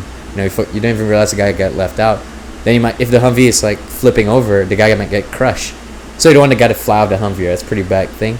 But the thing is, like when you're wearing a body armor, it's not very, it's very hard to reach something. It's like this little like harnessing, kind of similar to what you wear when you do like rock climbing at a event, at a gym maybe. It's kind of similar. So you wear something like that. But with your body armor and your weapon, it's like really hard to reach it. So you need someone to unclip you, which is really annoying. And it was annoying me so much that I wasn't wearing it for that day. Yeah. Which is good because when the fire started, everybody just disappeared out of the truck. Holy shit. You know, I mean, it's every man for himself, right? Yeah, Like you want to get out. Obviously, if you know someone's hurt, you grab them out, but everyone's fine. Yeah. So you see a fire, what's the first thing you do? Get out of the zone, then look back. Yeah. And if someone needs help, we help them. Of course. But the first thing, everybody just disappeared, and I was like, oh shit. So I was like pushing myself like, out of this little hole, and that's fine. Nobody got hurt. Then we all got like a bunch of fire extinguisher put out the fire. But if I was clipped in, I was like, oh shit, it could have been bad. You know? Right? No, I'm sure I wouldn't be burned alive. I'm sure like somebody at com got me real quick. Somebody had bring in like a knife, just quickly cut. Did the whole Humvee catch fire? No, it was mostly the front. It was mostly the front. Yeah. It spreads. It's a good thing it spreads forward to the engine and not to the back. How did they put it out? They had It's a lot of fire extinguishers. Yeah. Like every Humvee at once, so it's like Oh, grab so a bunch. everyone We came used like over? 3. Yeah, everyone came over and put it out. So. That's legit. Was there another There was another Humvee experience where you almost like drove Yeah. off, right? Yeah, it's this Holy was probably a year. I want to say a year and a half ago. No, probably like 2 years ago now. We're driving and it was like raining a lot too. It's like it's been raining a lot the last few days, so like roads are slippery and it's like this mountain road, and the roads are really slippery. It's crazy. So we're like taking precautions. So we were rushing off. We're doing something. We had to get somewhere quickly. So we were driving on this mountain road, and this driver he just took the corner too quickly. So at this point, I was the radio wasn't working very well. So I was on top of I was like in charge of the vehicle, but I was standing like on top the gunner's spot because it's the best way. Like in a Humvee, you have to open it. The doors are really heavy. It's a pain in the ass to open the door, get out, come back. It's a pain in the ass. So it's better to be on top so you can just shout to someone who's nearby. So I was on top of the Humvee, and I realized like we were going to the corner too quickly. I was like, oh shit.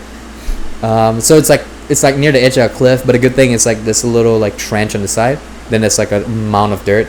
So that's the only reason we didn't fly off the cliff. Like if the amount of dirt was not there, it's a big amount of dirt, we would have been gone. So I saw like we were gonna like crash, fall off, go off the side of the road. I was like, oh shit. So there's 2 handles in the spot. I held on to them really, really tight, like as tight as I could.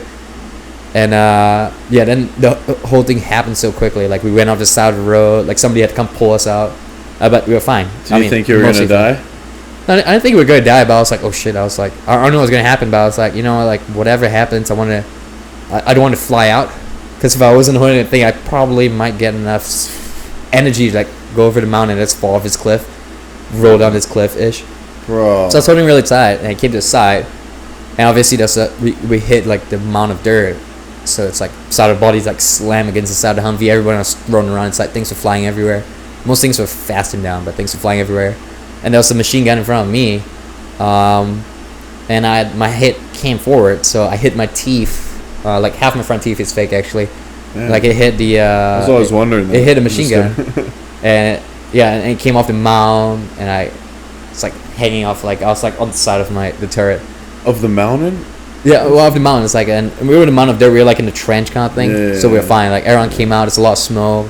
It's like, are you okay? It's like, that's blood coming off my mouth, like little cuts. Holy shit. It wasn't a big deal. Everyone was fine, so everyone came pull me. But I was like really scared for a second, you know. As you should be. And to give you an idea of how tight I was gripping that thing and how hard we slammed against the side, there was this giant bruise, probably the size of like an open palm, like that stayed on for 2 weeks after on the side of my leg where I hit the Humvee. Holy and there was like bruises on like my arms from like gripping the thing so tight. Because like when you grip it and the moment it hit, it's pulling too, so it's causing like all this little tears in the muscle. It's like causing like making bruises. Oh, that makes sense. So that was pretty crazy too. Holy shit, bro.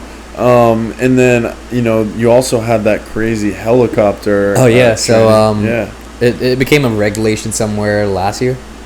That if you're flying between ships on a helicopter, you have to be trained to escape a drowning helicopter. And this became a regulation, so everyone so if you're flying between ships, you have to be trained to escape a drowning helicopter. It's quite unlikely it goes down, but if you do, they want to make sure like, hey, this guy knows what to do, right? And this was response because the deployment going on, like the previous deployment, there was a helicopter that landed on the side of ship, and the wind must be really strong. It's like, I'm sure something happened. It's like, I'm sure it's a great pilot, whatever. But what happened was like it tipped over the side of the ship, and there was like people inside, and it like fell into the water, and it's like 3 people died. So they're like, oh shit, we gotta make sure it doesn't happen again.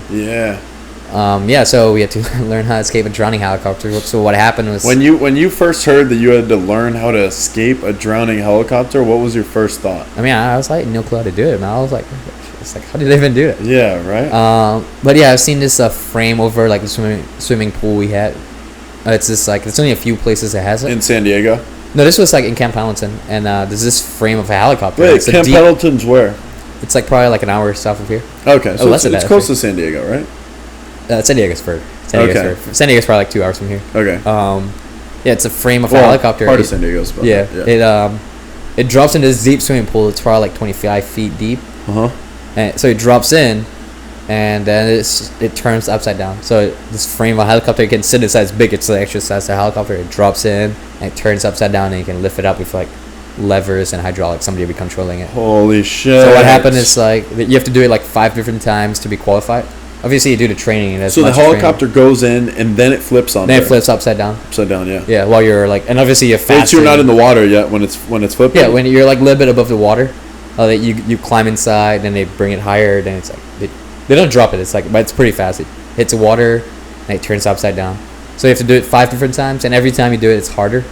How's it harder? How do they make Like it the harder? first time you do it, you're just wearing like your uniform. Like say maybe it's third time you do it, you have like body armor. Then you have a backpack. Then you have a weapon too. Because that might happen. Yeah, because like it gets in the way, right? It's a lot of things you're carrying. Yeah. So the first time it's super easy. It's like literally like you're not even you're blindfolded for some of the tests too. It's really fun. What? Yeah, you had to do one But blindfolded. that's pretty much what happens. Is like they teach you what to do. You're like, but then this instructors to make sure you're safe. But Wait, so it flips over and then it goes on. so it comes in. You hear like the splash. Then you feel the water coming up like it's your ankles and it's coming up to your knees, to your hips. And like when it hits the chest, that's when you take like you take a really deep breath. Then you wait for the helicopter like kind of stop moving. It's turning, right? So you're going upside down underwater. Your eyes closed. You're holding a deep breath. So you wait for it to kind of like finish turning. Then immediately like, all right, you gotta unbuckle a seatbelt. And obviously you cannot see very well. You don't have goggles, so you can't open your eyes very long. So you gotta like figure out, oh shit, I gotta get this clip off. Like then it's like there's a few different frames of helicopter as well, because there's a few different kind of helicopters. So there's a helicopter you have to get out through a bag. There's a helicopter you have to like break this window. You have to kick this window out and get out. There's different process for different helicopters. So that was really fun. And on the fifth one, the last one, you had a armor, a helmet, a rifle. It's a fake rifle. It's a rubber rifle and a backpack. So what happened is like everything has been normal, right? And it's like blindfolded. You have a little. They give you a very very small container. It holds about 1 minute of air.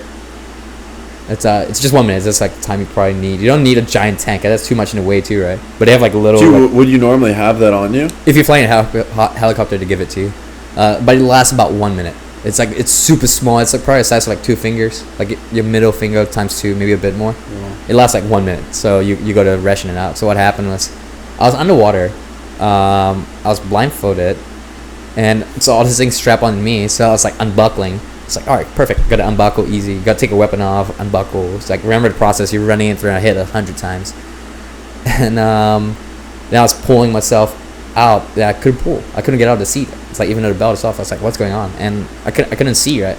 And I couldn't really figure out what was happening, so I kind of touched around. Then I thought what happened was like, all right, must be a strap, stuck to the seat belt or something, whatever. I don't know what was wrong. So you're supposed to like take off everything to lighten yourself and swim up. You can bring a rifle too, but I couldn't take my armor off. So I was like, oh shit. So I was like tugging. I tried so many different things, and I was like running my fingers. I was trying to feel where it is, but I was on one breath of air. I had maybe 1 minute of air. I had to swim up, swim out of the window, find a window. You have to like tap around. By the way, they're starting the construction next door. You can hear that right now. Oh yeah, I can hear it. It just too. started. It's crazy. Keep going, bro. This is crazy. Yeah, and so eventually I met you. Like, I was running off air, and like one last big breath, I took off the little container. Like, I swam out. I was pulling the body armor, which was like hanging behind me. So what happened was like one of the straps like got like twisted, and I was like twisting around when the helicopter was turning, and it got so twisted that it's like it just got stuck. Basically, that's what happened.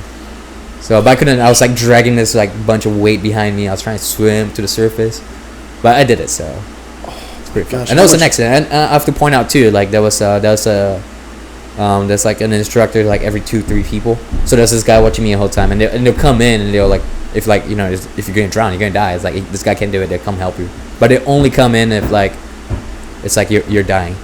Really? Yeah. So they can like, if you're like struggling, not gonna come here. Hey bro, move your hand here. Like here's what not. They're not gonna help you with that, because in real life, like nobody's gonna. Exactly, but they're not gonna let you die though. Yeah, they're not gonna let you die. If like, let's say like they realize like this guy's starting to drink water, he's starting to like drown, they're like definitely come in and pull you out. That's what they're there for. But I mean, the whole time. Does that happen sometimes? All right, we might have to go tell these guys to stop the construction next door for like 30 minutes. Dude, I don't know, man. Let's hope they're not too loud. Yeah, we'll see. Yeah. Gosh, bro, that is crazy. That would scare the fuck out of me. Well, I love it too, because like in real life, you can plan the situation in real life. What if I get tangled? You kind of got to figure it out, man. Yeah. It's like you can't just like, it's like you get an obstacle, you stop. You kind of like I'm sure there's a lot of changes that's happened to me in the Marines. And the problem is I don't even know half of them. It's like, it's probably things like people might notice, but I don't notice myself. But what do you think those are though? I think one big one is like you're by yourself, like figure it out, man. Yeah. It's like you got to figure something out, because a lot of time when you're doing something, you're alone. You probably have guys under you, and you got to make a decision on the fly, man. You gotta make a decision and fly. Like, So you think that's now made you to the point where making decisions is easier in life because of being in the Marines? Yeah, like I'm working, like, I'm in charge of like 10 people. We go to like a hotel. We're there for a wedding. We're gonna help the staff over there. And I'm like in charge of the 10 guys, and I'll talk to the client. I'm like, hey, what do you need, man? We're here to help you out. And he has a plan. I'm like, all right, it's great, but like this part, it's like California law. Like my guys say, take a break. Like, why don't we stagger it? Just different plans for different situations, man. If you had to break down the top 5 things that you learned, I couldn't name 5, man. I could probably name. I think one thing I can definitely credit is like if something happens, like I'm usually pretty calm. I'm like, all right, what's gonna happen? Like there was I was diving in Japan last year. I was with a friend. Yeah. And I don't know if I think I told you this story before. And it's like there's this place in. It's called like Nago Seawall. It's on the side. So what happens, like, it's concrete blocks on the side, and you have to climb down backwards because the oxygen tank is heavy. It's behind you, so you want to weight behind you. So if you fall into the water, not on the concrete. So we're climbing down, and by the time I'm at state, we were like advanced divers. We were like training deep sea. We have done a lot of dives by the time, but we've done like a bunch of dives. And this is recreation. What's the furthest you've dove? About 140 feet, 50 feet. Oh my gosh, we might have to tell these guys. That's actually going to be annoying for the listeners. Yeah, it's actually going to be annoying. Yeah, that will be really... Yeah, well, dude, do you mind or do you want me to go? I mean, either one of us, but we're keeping this shit going. This is super authentic. They're doing construction next door. Dude, yeah. I mean, either one of us, bro. Probably you might be a better one. I can go. Can you talk? Can you keep talking? Yeah, give me a topic to talk about. All right, I'll give you a topic. The topic is going to be work ethic. And you can go off wherever you want. Go on a tangent, bro. Why work ethic's important, what your work ethic means to you, whatever. Okay, work ethics. Cool. That's a good one, man. Like I think, like when when you're an employee, you're doing something for someone. It's like, like ultimately you're given like responsibility. You have a task. It's like if your job is to fry 100 cheeseburgers, like that's a responsibility. You have a job. That's why you're hired to do it. So the first step, do your job properly. Be a good person. If you're in a manager role, like treat the people nicely. They want to work harder for you. I think understanding like human psychology, what clicks, what makes your workers click is like a really big thing. If you're given a task, like need a bit more time to complete, and you say you're going to complete it. If you say like, hey, I'm going to send you this file by the end of tomorrow night. So if you have to stay late tonight to make sure it gets done tomorrow night, do it. Be a person of your work, of your word. Do what you're supposed to do properly. I think like, and like obviously like, if let's say you're a plumber and you realize like the electrician left a light bulb, it's like he left something behind. Don't be a douchebag. Help out a little bit. I think that's a really more important things. Do your things properly. Be a man of your word. That is big. You gotta look at things from people's like perspective as well. Oh yeah, perspective's everything. I think that's some pretty generic thing, but I think that's bro. I bet guiding principles. I bet you just killed it. That was meant to happen right there, and that was pretty funny. That's the guy the guy was nice. I bought us 30 minutes for well, how long have this podcast been going? So I'm a rookie, so I forget to like look, but I think we started around 10:15 maybe. It's 12:40 right now. So I feel like that's when we started. 2.5 hours ish. I feel like that's when we started. So about 30 started. minutes would be 3 hours. It'd be pretty good. Yeah, something like that, bro. Okay. Something like that.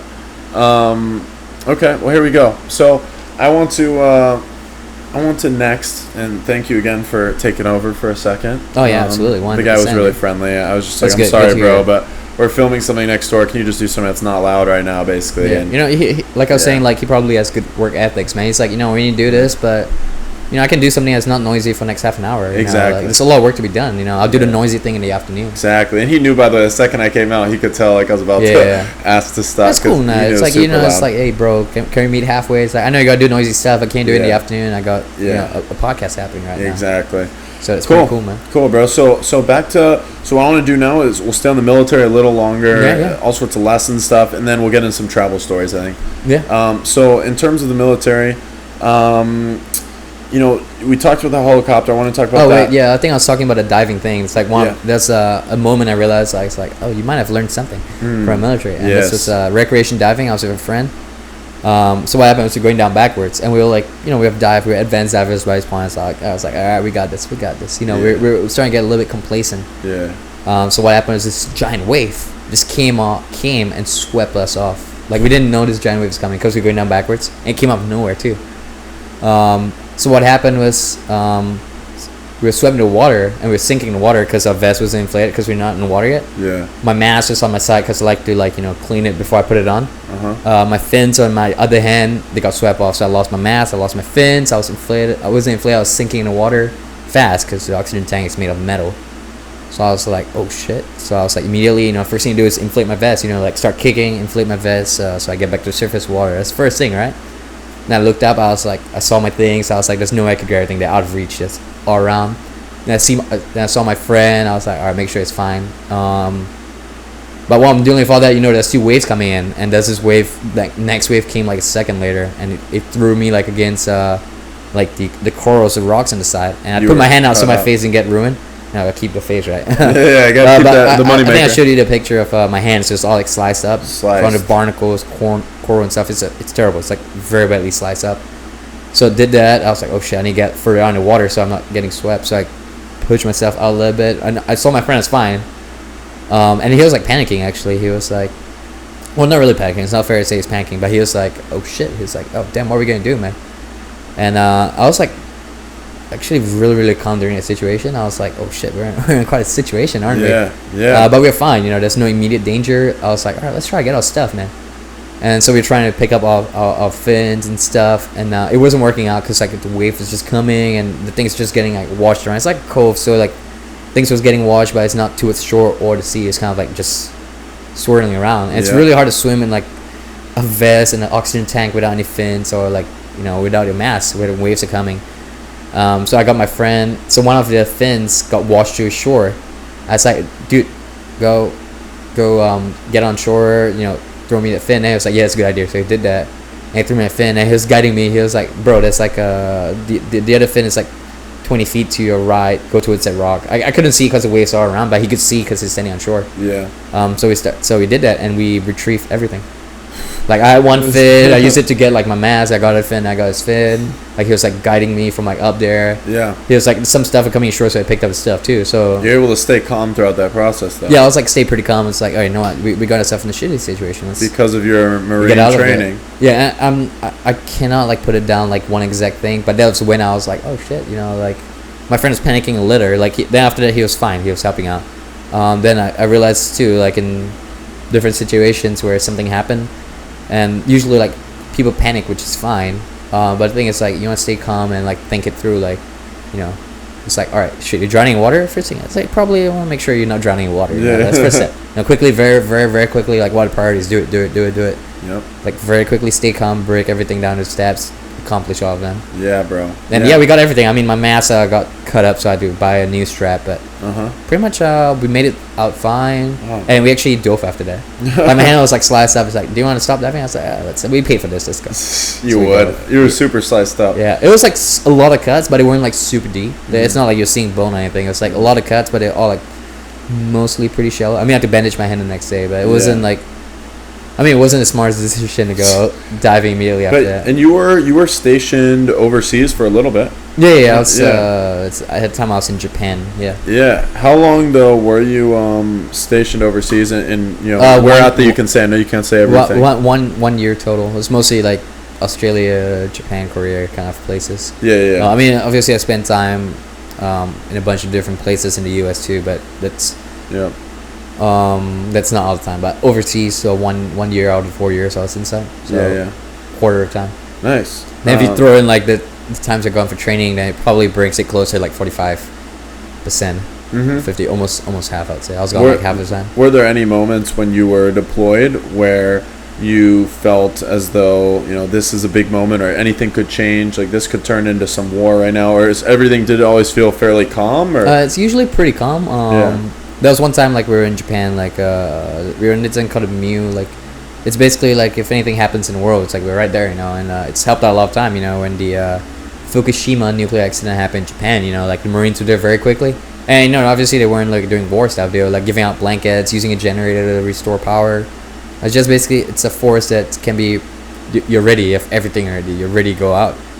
And we were in Japan, we were like sailing around Japan, South Korea. We were on ship for like 2 months.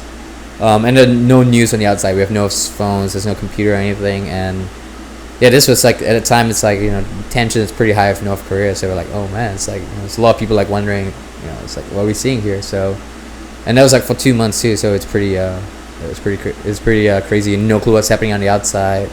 No clue what's happening on the outside. Yeah, 'cause you're in the middle of the ocean, man. It's like, even if you brought a phone, you have no service for But sure. they're not telling you like, hey, this is because it's like not a lot of things are so uncertain too, man. True. Like, yeah, but we're there. Like, there's no need to play politics and shit. You're just waiting for your orders, basically. you're just waiting for orders, man. Seeing what happens, man. Yeah. It's like, so we're just like floating around. It's not like people on top knew much. Well, they knew more, but it's like they didn't know everything. They're waiting for the orders too, man. So Yeah. if anything happens, like, we're there. Jeez.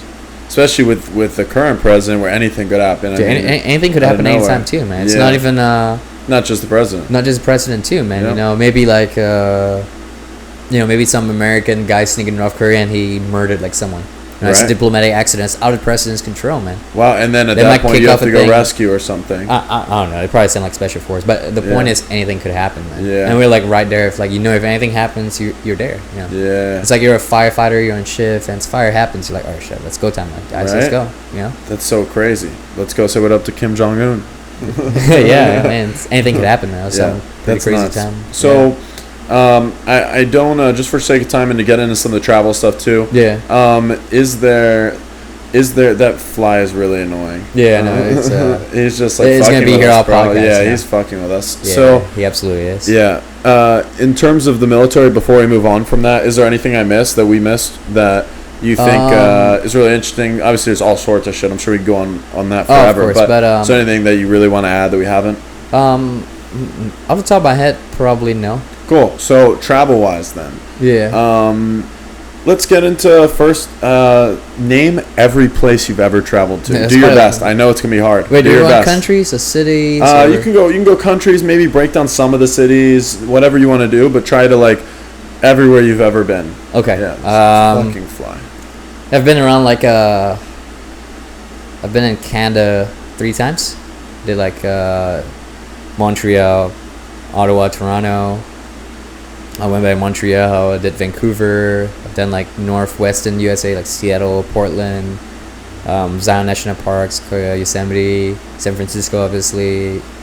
Then I've done like a bunch of zones around the US. I did a northeast like backpacking trip a few years ago. It's like Boston all the way down to DC, Chicago, Nashville, New Orleans. It's like just then Tijuana, obviously. Then other places I've been like Ireland, England. England, I was like in northern England, southern England too. In London, obviously. I was in Paris. I was in Madrid. I was in Antwerp. I was in Brussels. I was in Amsterdam. I was Prague, Bratislava, Slovakia, Slovenia, Italy for a little bit, Germany, Austria, Hungary. Been in Australia 3 times, Japan a couple times, mostly layovers, only a day. Of course, I was stationed there for like 4 months. Nepal, India, China, Indonesia, Bali. Like Indonesia is like twice, different places.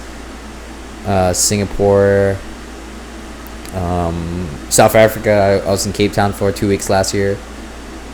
So yeah, a bunch of different places. A lot of those places you've traveled alone, right? Mostly, I'd say most of them. Most of those places you've traveled alone. Because yeah, it's like most of those places. It's only after I was 21.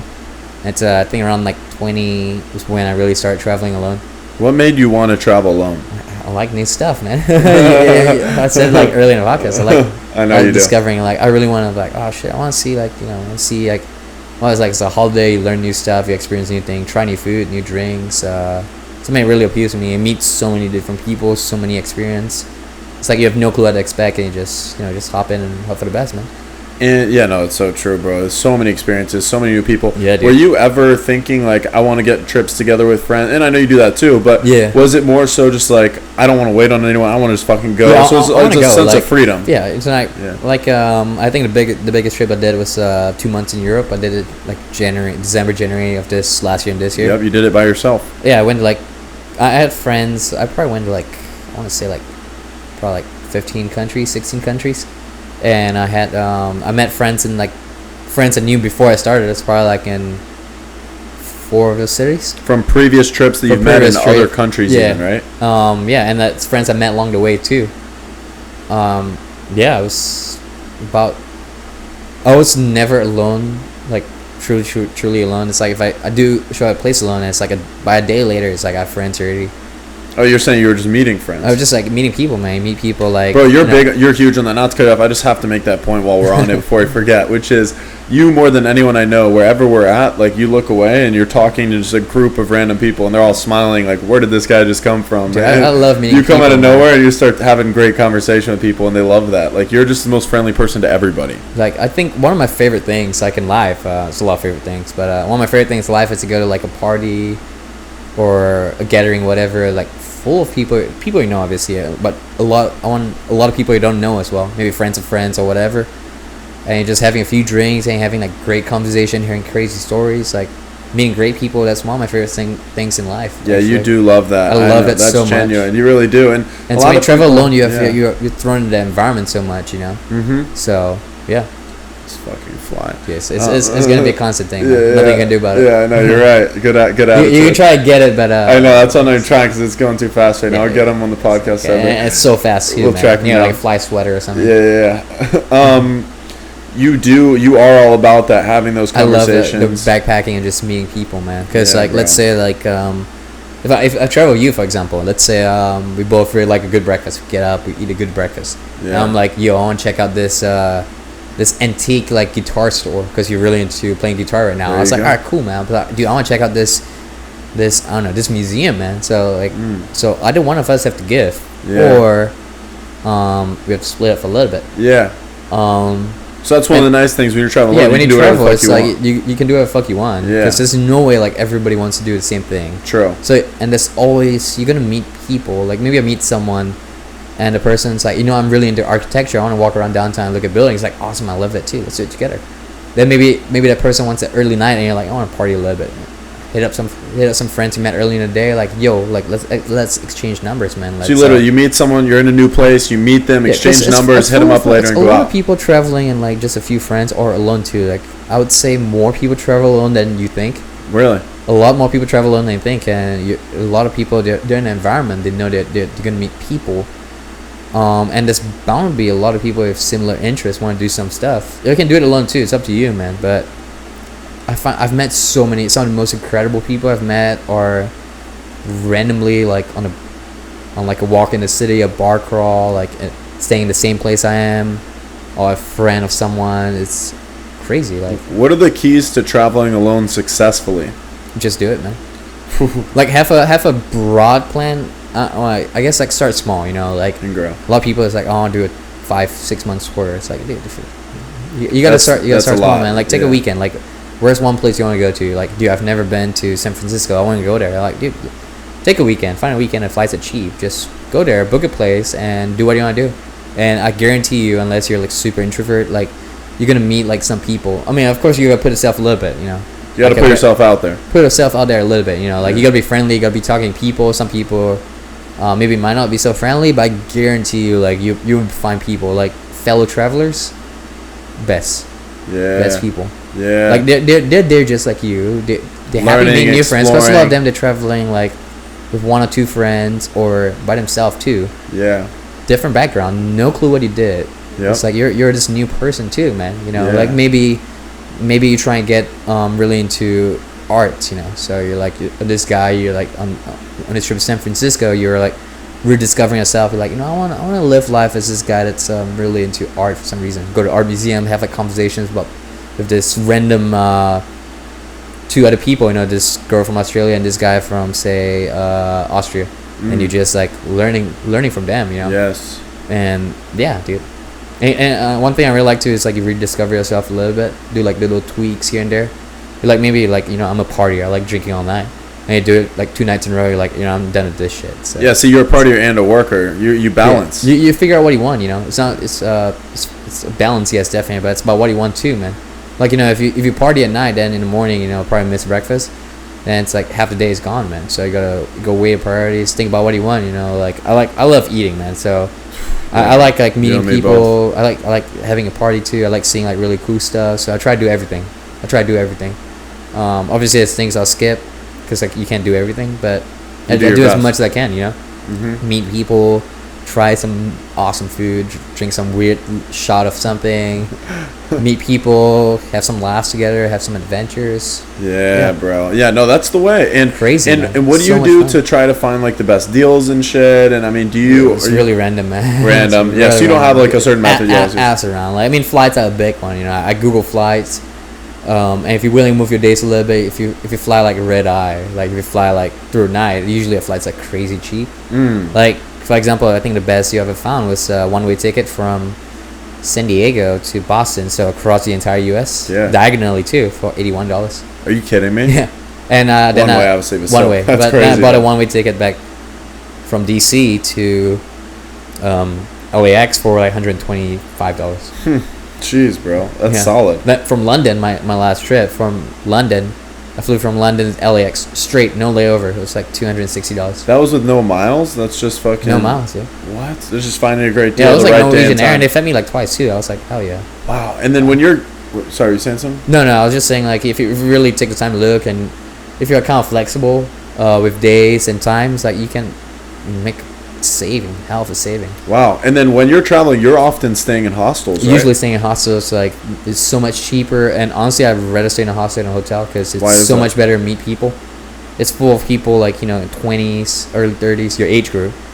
A lot of them, it's a good amount staying in a hostel that's traveling alone. Because you're a couple, you might stay in a hotel instead for privacy. Friends, and whatnot, yeah. Even friends too, but hostel, it's a good amount of traveling alone. So it's great to meet people just like you, man. Same age group, similar interests, obviously. Most people in hostels are... I would say not all, obviously. There's a lot of them in groups, but I'd say like at least like usually 30% alone.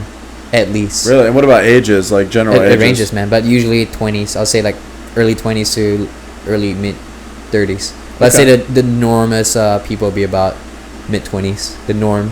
Interesting. Yeah, and obviously from all over the world, different languages. And you can get great deals at the hostels, right? Oh yeah, they usually a lot of the successful hostels. Like obviously they want to be in the deal, they want to be a good location, but more than anything, they want this social environment, And it can be so many things. I've seen so many different ways, man. It's like they have sometimes they have partnerships with like private industries. Like they'll come, they take you on a walk around the city, they'll point out like really cool things.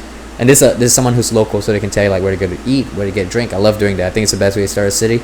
And go with the local. Yeah, you go with a local. So you go on a walk, you give a guy a little tip, like $5-10. It's beautiful. Well, you just meet a random local, or you're saying from the hostel? No, like usually they partner with. It depends. Like they partner with private. Like, but you probably end up getting a lot of random tours from just random locals. Yeah, like it's a really big thing right now. It's like a guy will come take you for free around and you just tip him what you think whatever it's worth. No, I'm saying though, you've probably literally even just met people randomly in cities that you've been in and just it's happened. Gotten tours that way. No? Yeah, but I think the most usual way is like go on walking tours. So I do some activity. Yeah. And then I meet people. I start talking to them and hit it off, man. Exactly. They just make friends. And the hostels they're all different, right? Like some much nicer than others. Yeah, there's some with like bars in it, so that's a great way to meet people too. They usually have a pretty big like common area, so you're like chilling there, you can talk to people. Yeah. It's a very social atmosphere. Very social. So it's very very easy to meet people. I'd say it's the probably easiest like way to meet people. Really, it's a hostel when you travel. And when you're going to hostel, you're staying there a few days, or it depends like how long I stay there. Yeah, no, and that makes sense that it would. Like usually at least I would say at least like 3 days, at least minimum 3 days in the city. Yeah. Very cool. I gotta bring up there was a hostel once where. Well, first of all, I'll get to this in a second.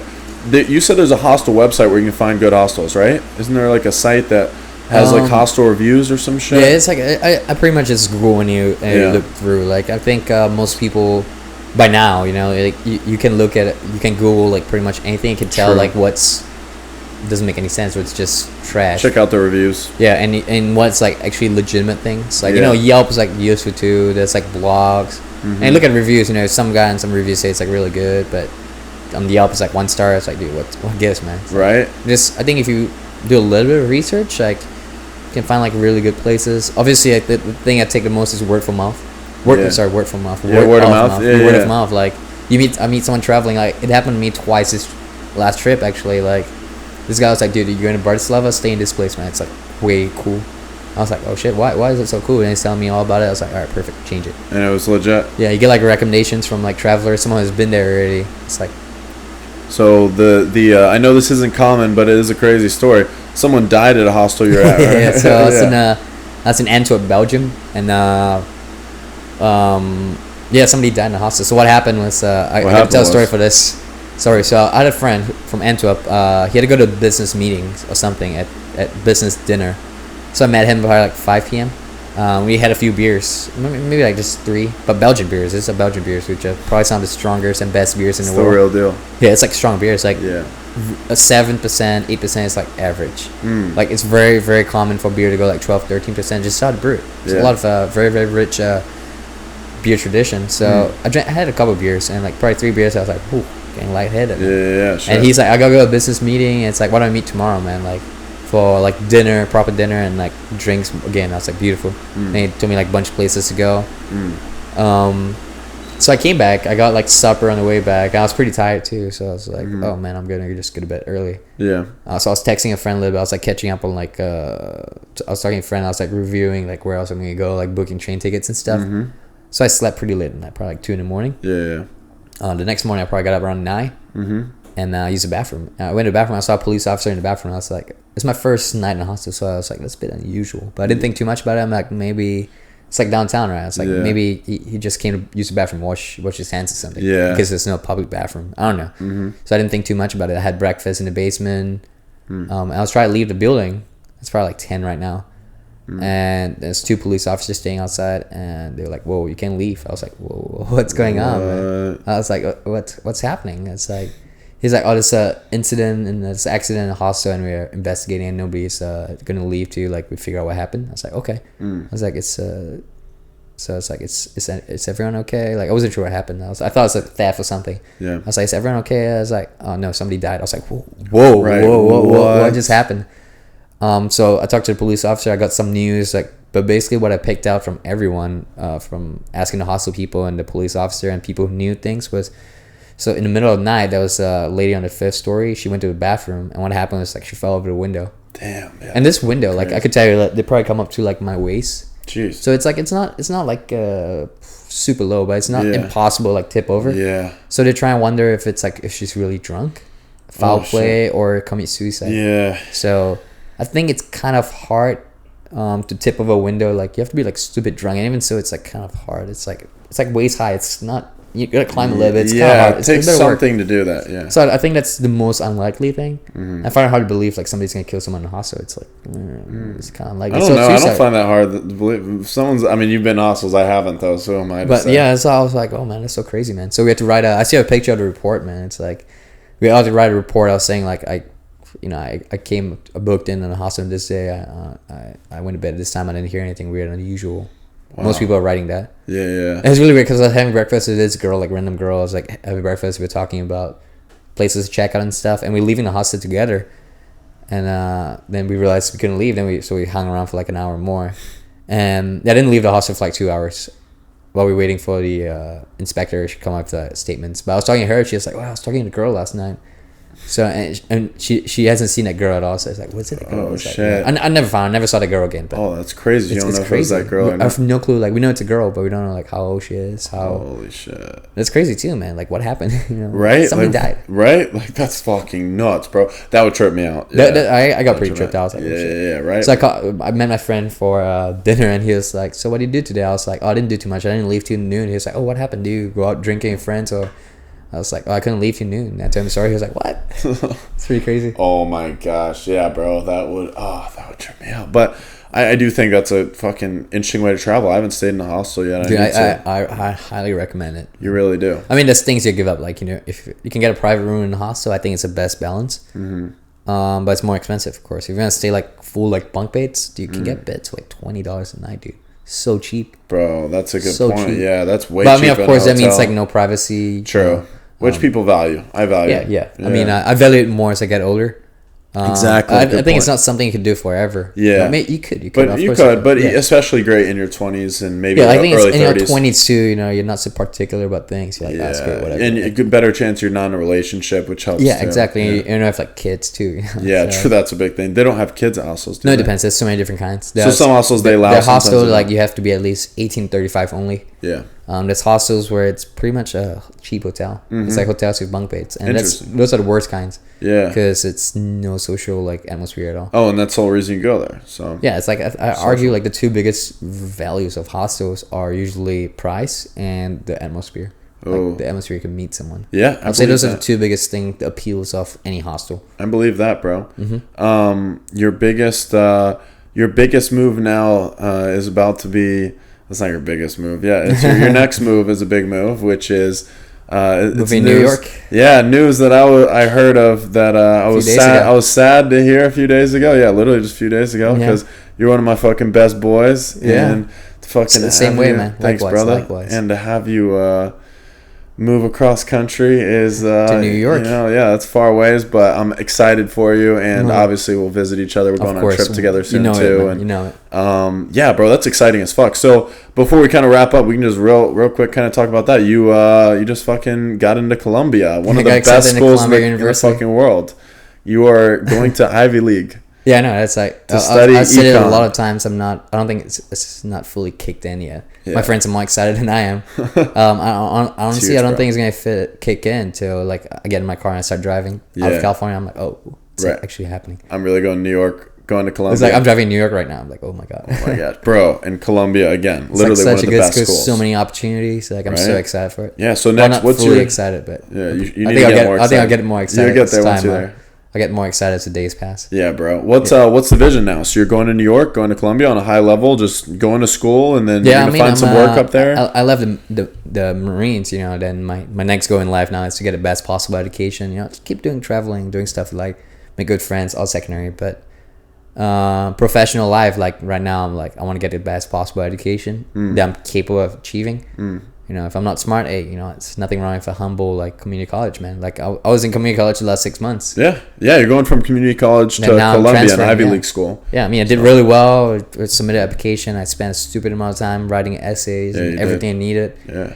I got accepted, and now I think it'll make my future growth like truly exponential. It will. It'll be big. I'm so excited. So many opportunities. So many amazing people. New York City too. That's pretty sick. So in your future, you see Columbia graduating, a lot of traveling, and then not sure what the profession will be yet. Open mind, because there's gonna be a lot of doors. I like behavior economics. Like one of the things I was talking about. Like, you know, you want someone to make a certain decision, make it easier for them to make a decision. That's one thing I applied myself, and I find it really very interesting feel, and I want to do something like that in the future. I like that. But I mean, I cannot get too down details. I want to go towards the direction, but obviously, what exactly happens, like who knows, man. True. Which is fair. You never know. That's a good point. Think about it. Like the top paying jobs, the best jobs today. It's like they don't exist 20 years ago. Yeah. Software developer definitely exists. No. Cybersecurity analyst. No. It's like a lot of these jobs didn't exist. Like, you're right. Like all this coding and stuff didn't exist 20 years ago. Well, they exist, but it was a lot smaller. Yeah. So you don't know what the best opportunity will be or what you'll want to do. Yeah. You can't plan for something that you don't know what's going to happen. You know? Fair. Like who knows? Maybe in the future tech's not so big. Unlikely, but yeah, who knows, that is very unlikely. But yeah, maybe you are farming. Yeah.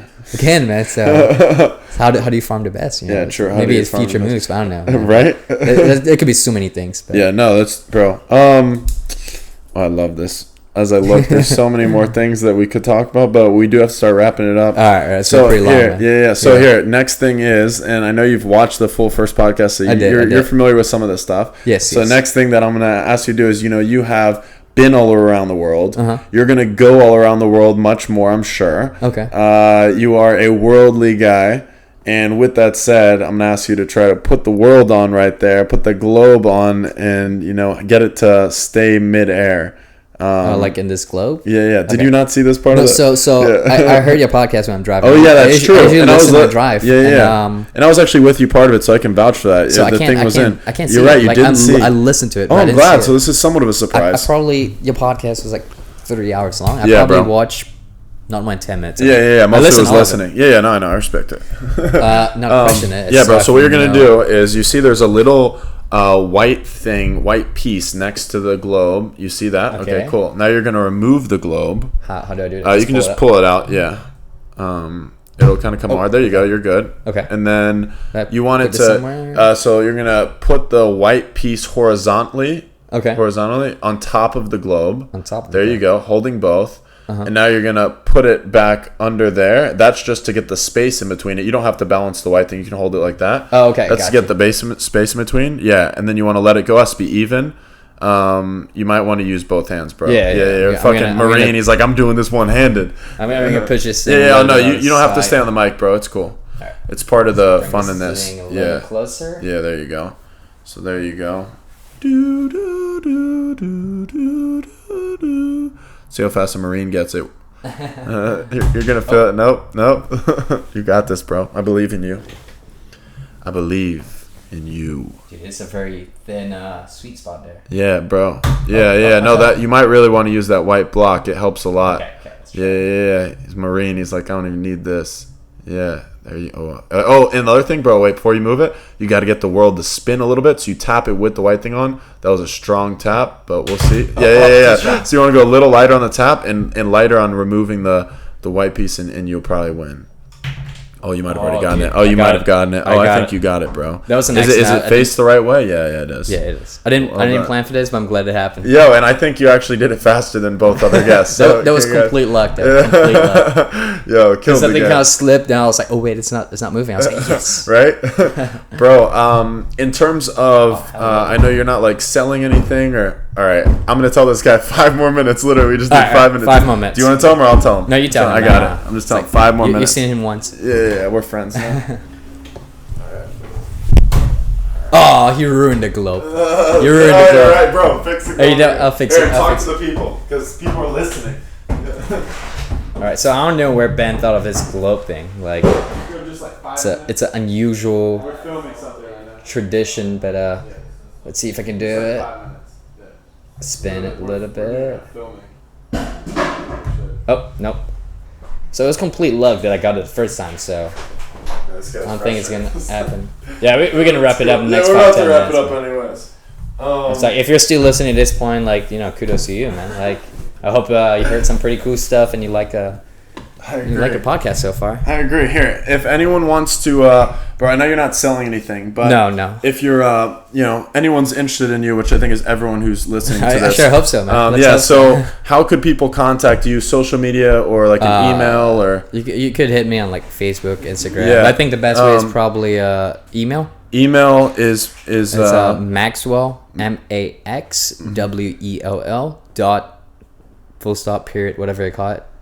Oh yeah, period. You're just crazy. Period. Martin MARTIN 44 at gmail.com. So that's Maxwell MAXWELL Martin MARTIN That's right. 44 at gmail.com. Okay. I'm not selling anything. I'm not an entrepreneur or anything. I'm just a guy like figuring out life, currently a student working part-time. But hey, man, like hit me up. Like, I don't know, like maybe we could be friends. I would happily give you like advice for anything. Maybe you can give me advice, man. Like, I'm happy to reach out. I love meeting people. You never know what the future might hold, man. So very true. If for some reason you feel something compels you to send me an email, like, do it, man. Worst kind of worst, like, yo, bro, what's your Instagram? Like, let's see some of that pictures of that stuff you're doing, man. Yo, and you barely ever post, but what is your Instagram account? Dude, I don't remember. I think it's maxmartin.26 or 27. So maybe I think. Dude, I'm not sure. Here, I'll check this real I quick. created it like 2 weeks ago too. Like, actually, somebody made it for me, so yeah. I'm not fully fair. I'm still figuring out how to make that thing work. Yeah. So here, I'm gonna try real quick. Just so Facebook's good too, man. You just it's maxmartin.27. Maxmartin.27. There we go. Yeah, maxmartin.27 is his Instagram, and his email is maxwell.martin44 at gmail. Yep. gmail.com. So if you that's want the to best way to reach contact me for Max anything, man. for anything, Hit me up. Yeah, you want to fucking offer him a Hey, free trip to be an influencer. Beautiful. You just want to hit me up. Hey, let's get a drink. But you live in Nicaragua. It's like, hey, maybe I'll end up there, man. Who knows? Very good point. He ends up everywhere. Yeah. I surprise myself sometimes. I love it, brother. All right, so before we piss off this guy who's doing construction next door too much, anything else that you want to get off? I mean, I'm sure there's so much more to talk about, but yeah. I'm glad it's like, I was kind of nervous. I haven't done a podcast before, but we're just like talking like we always do as usual. Yeah. Love it so far.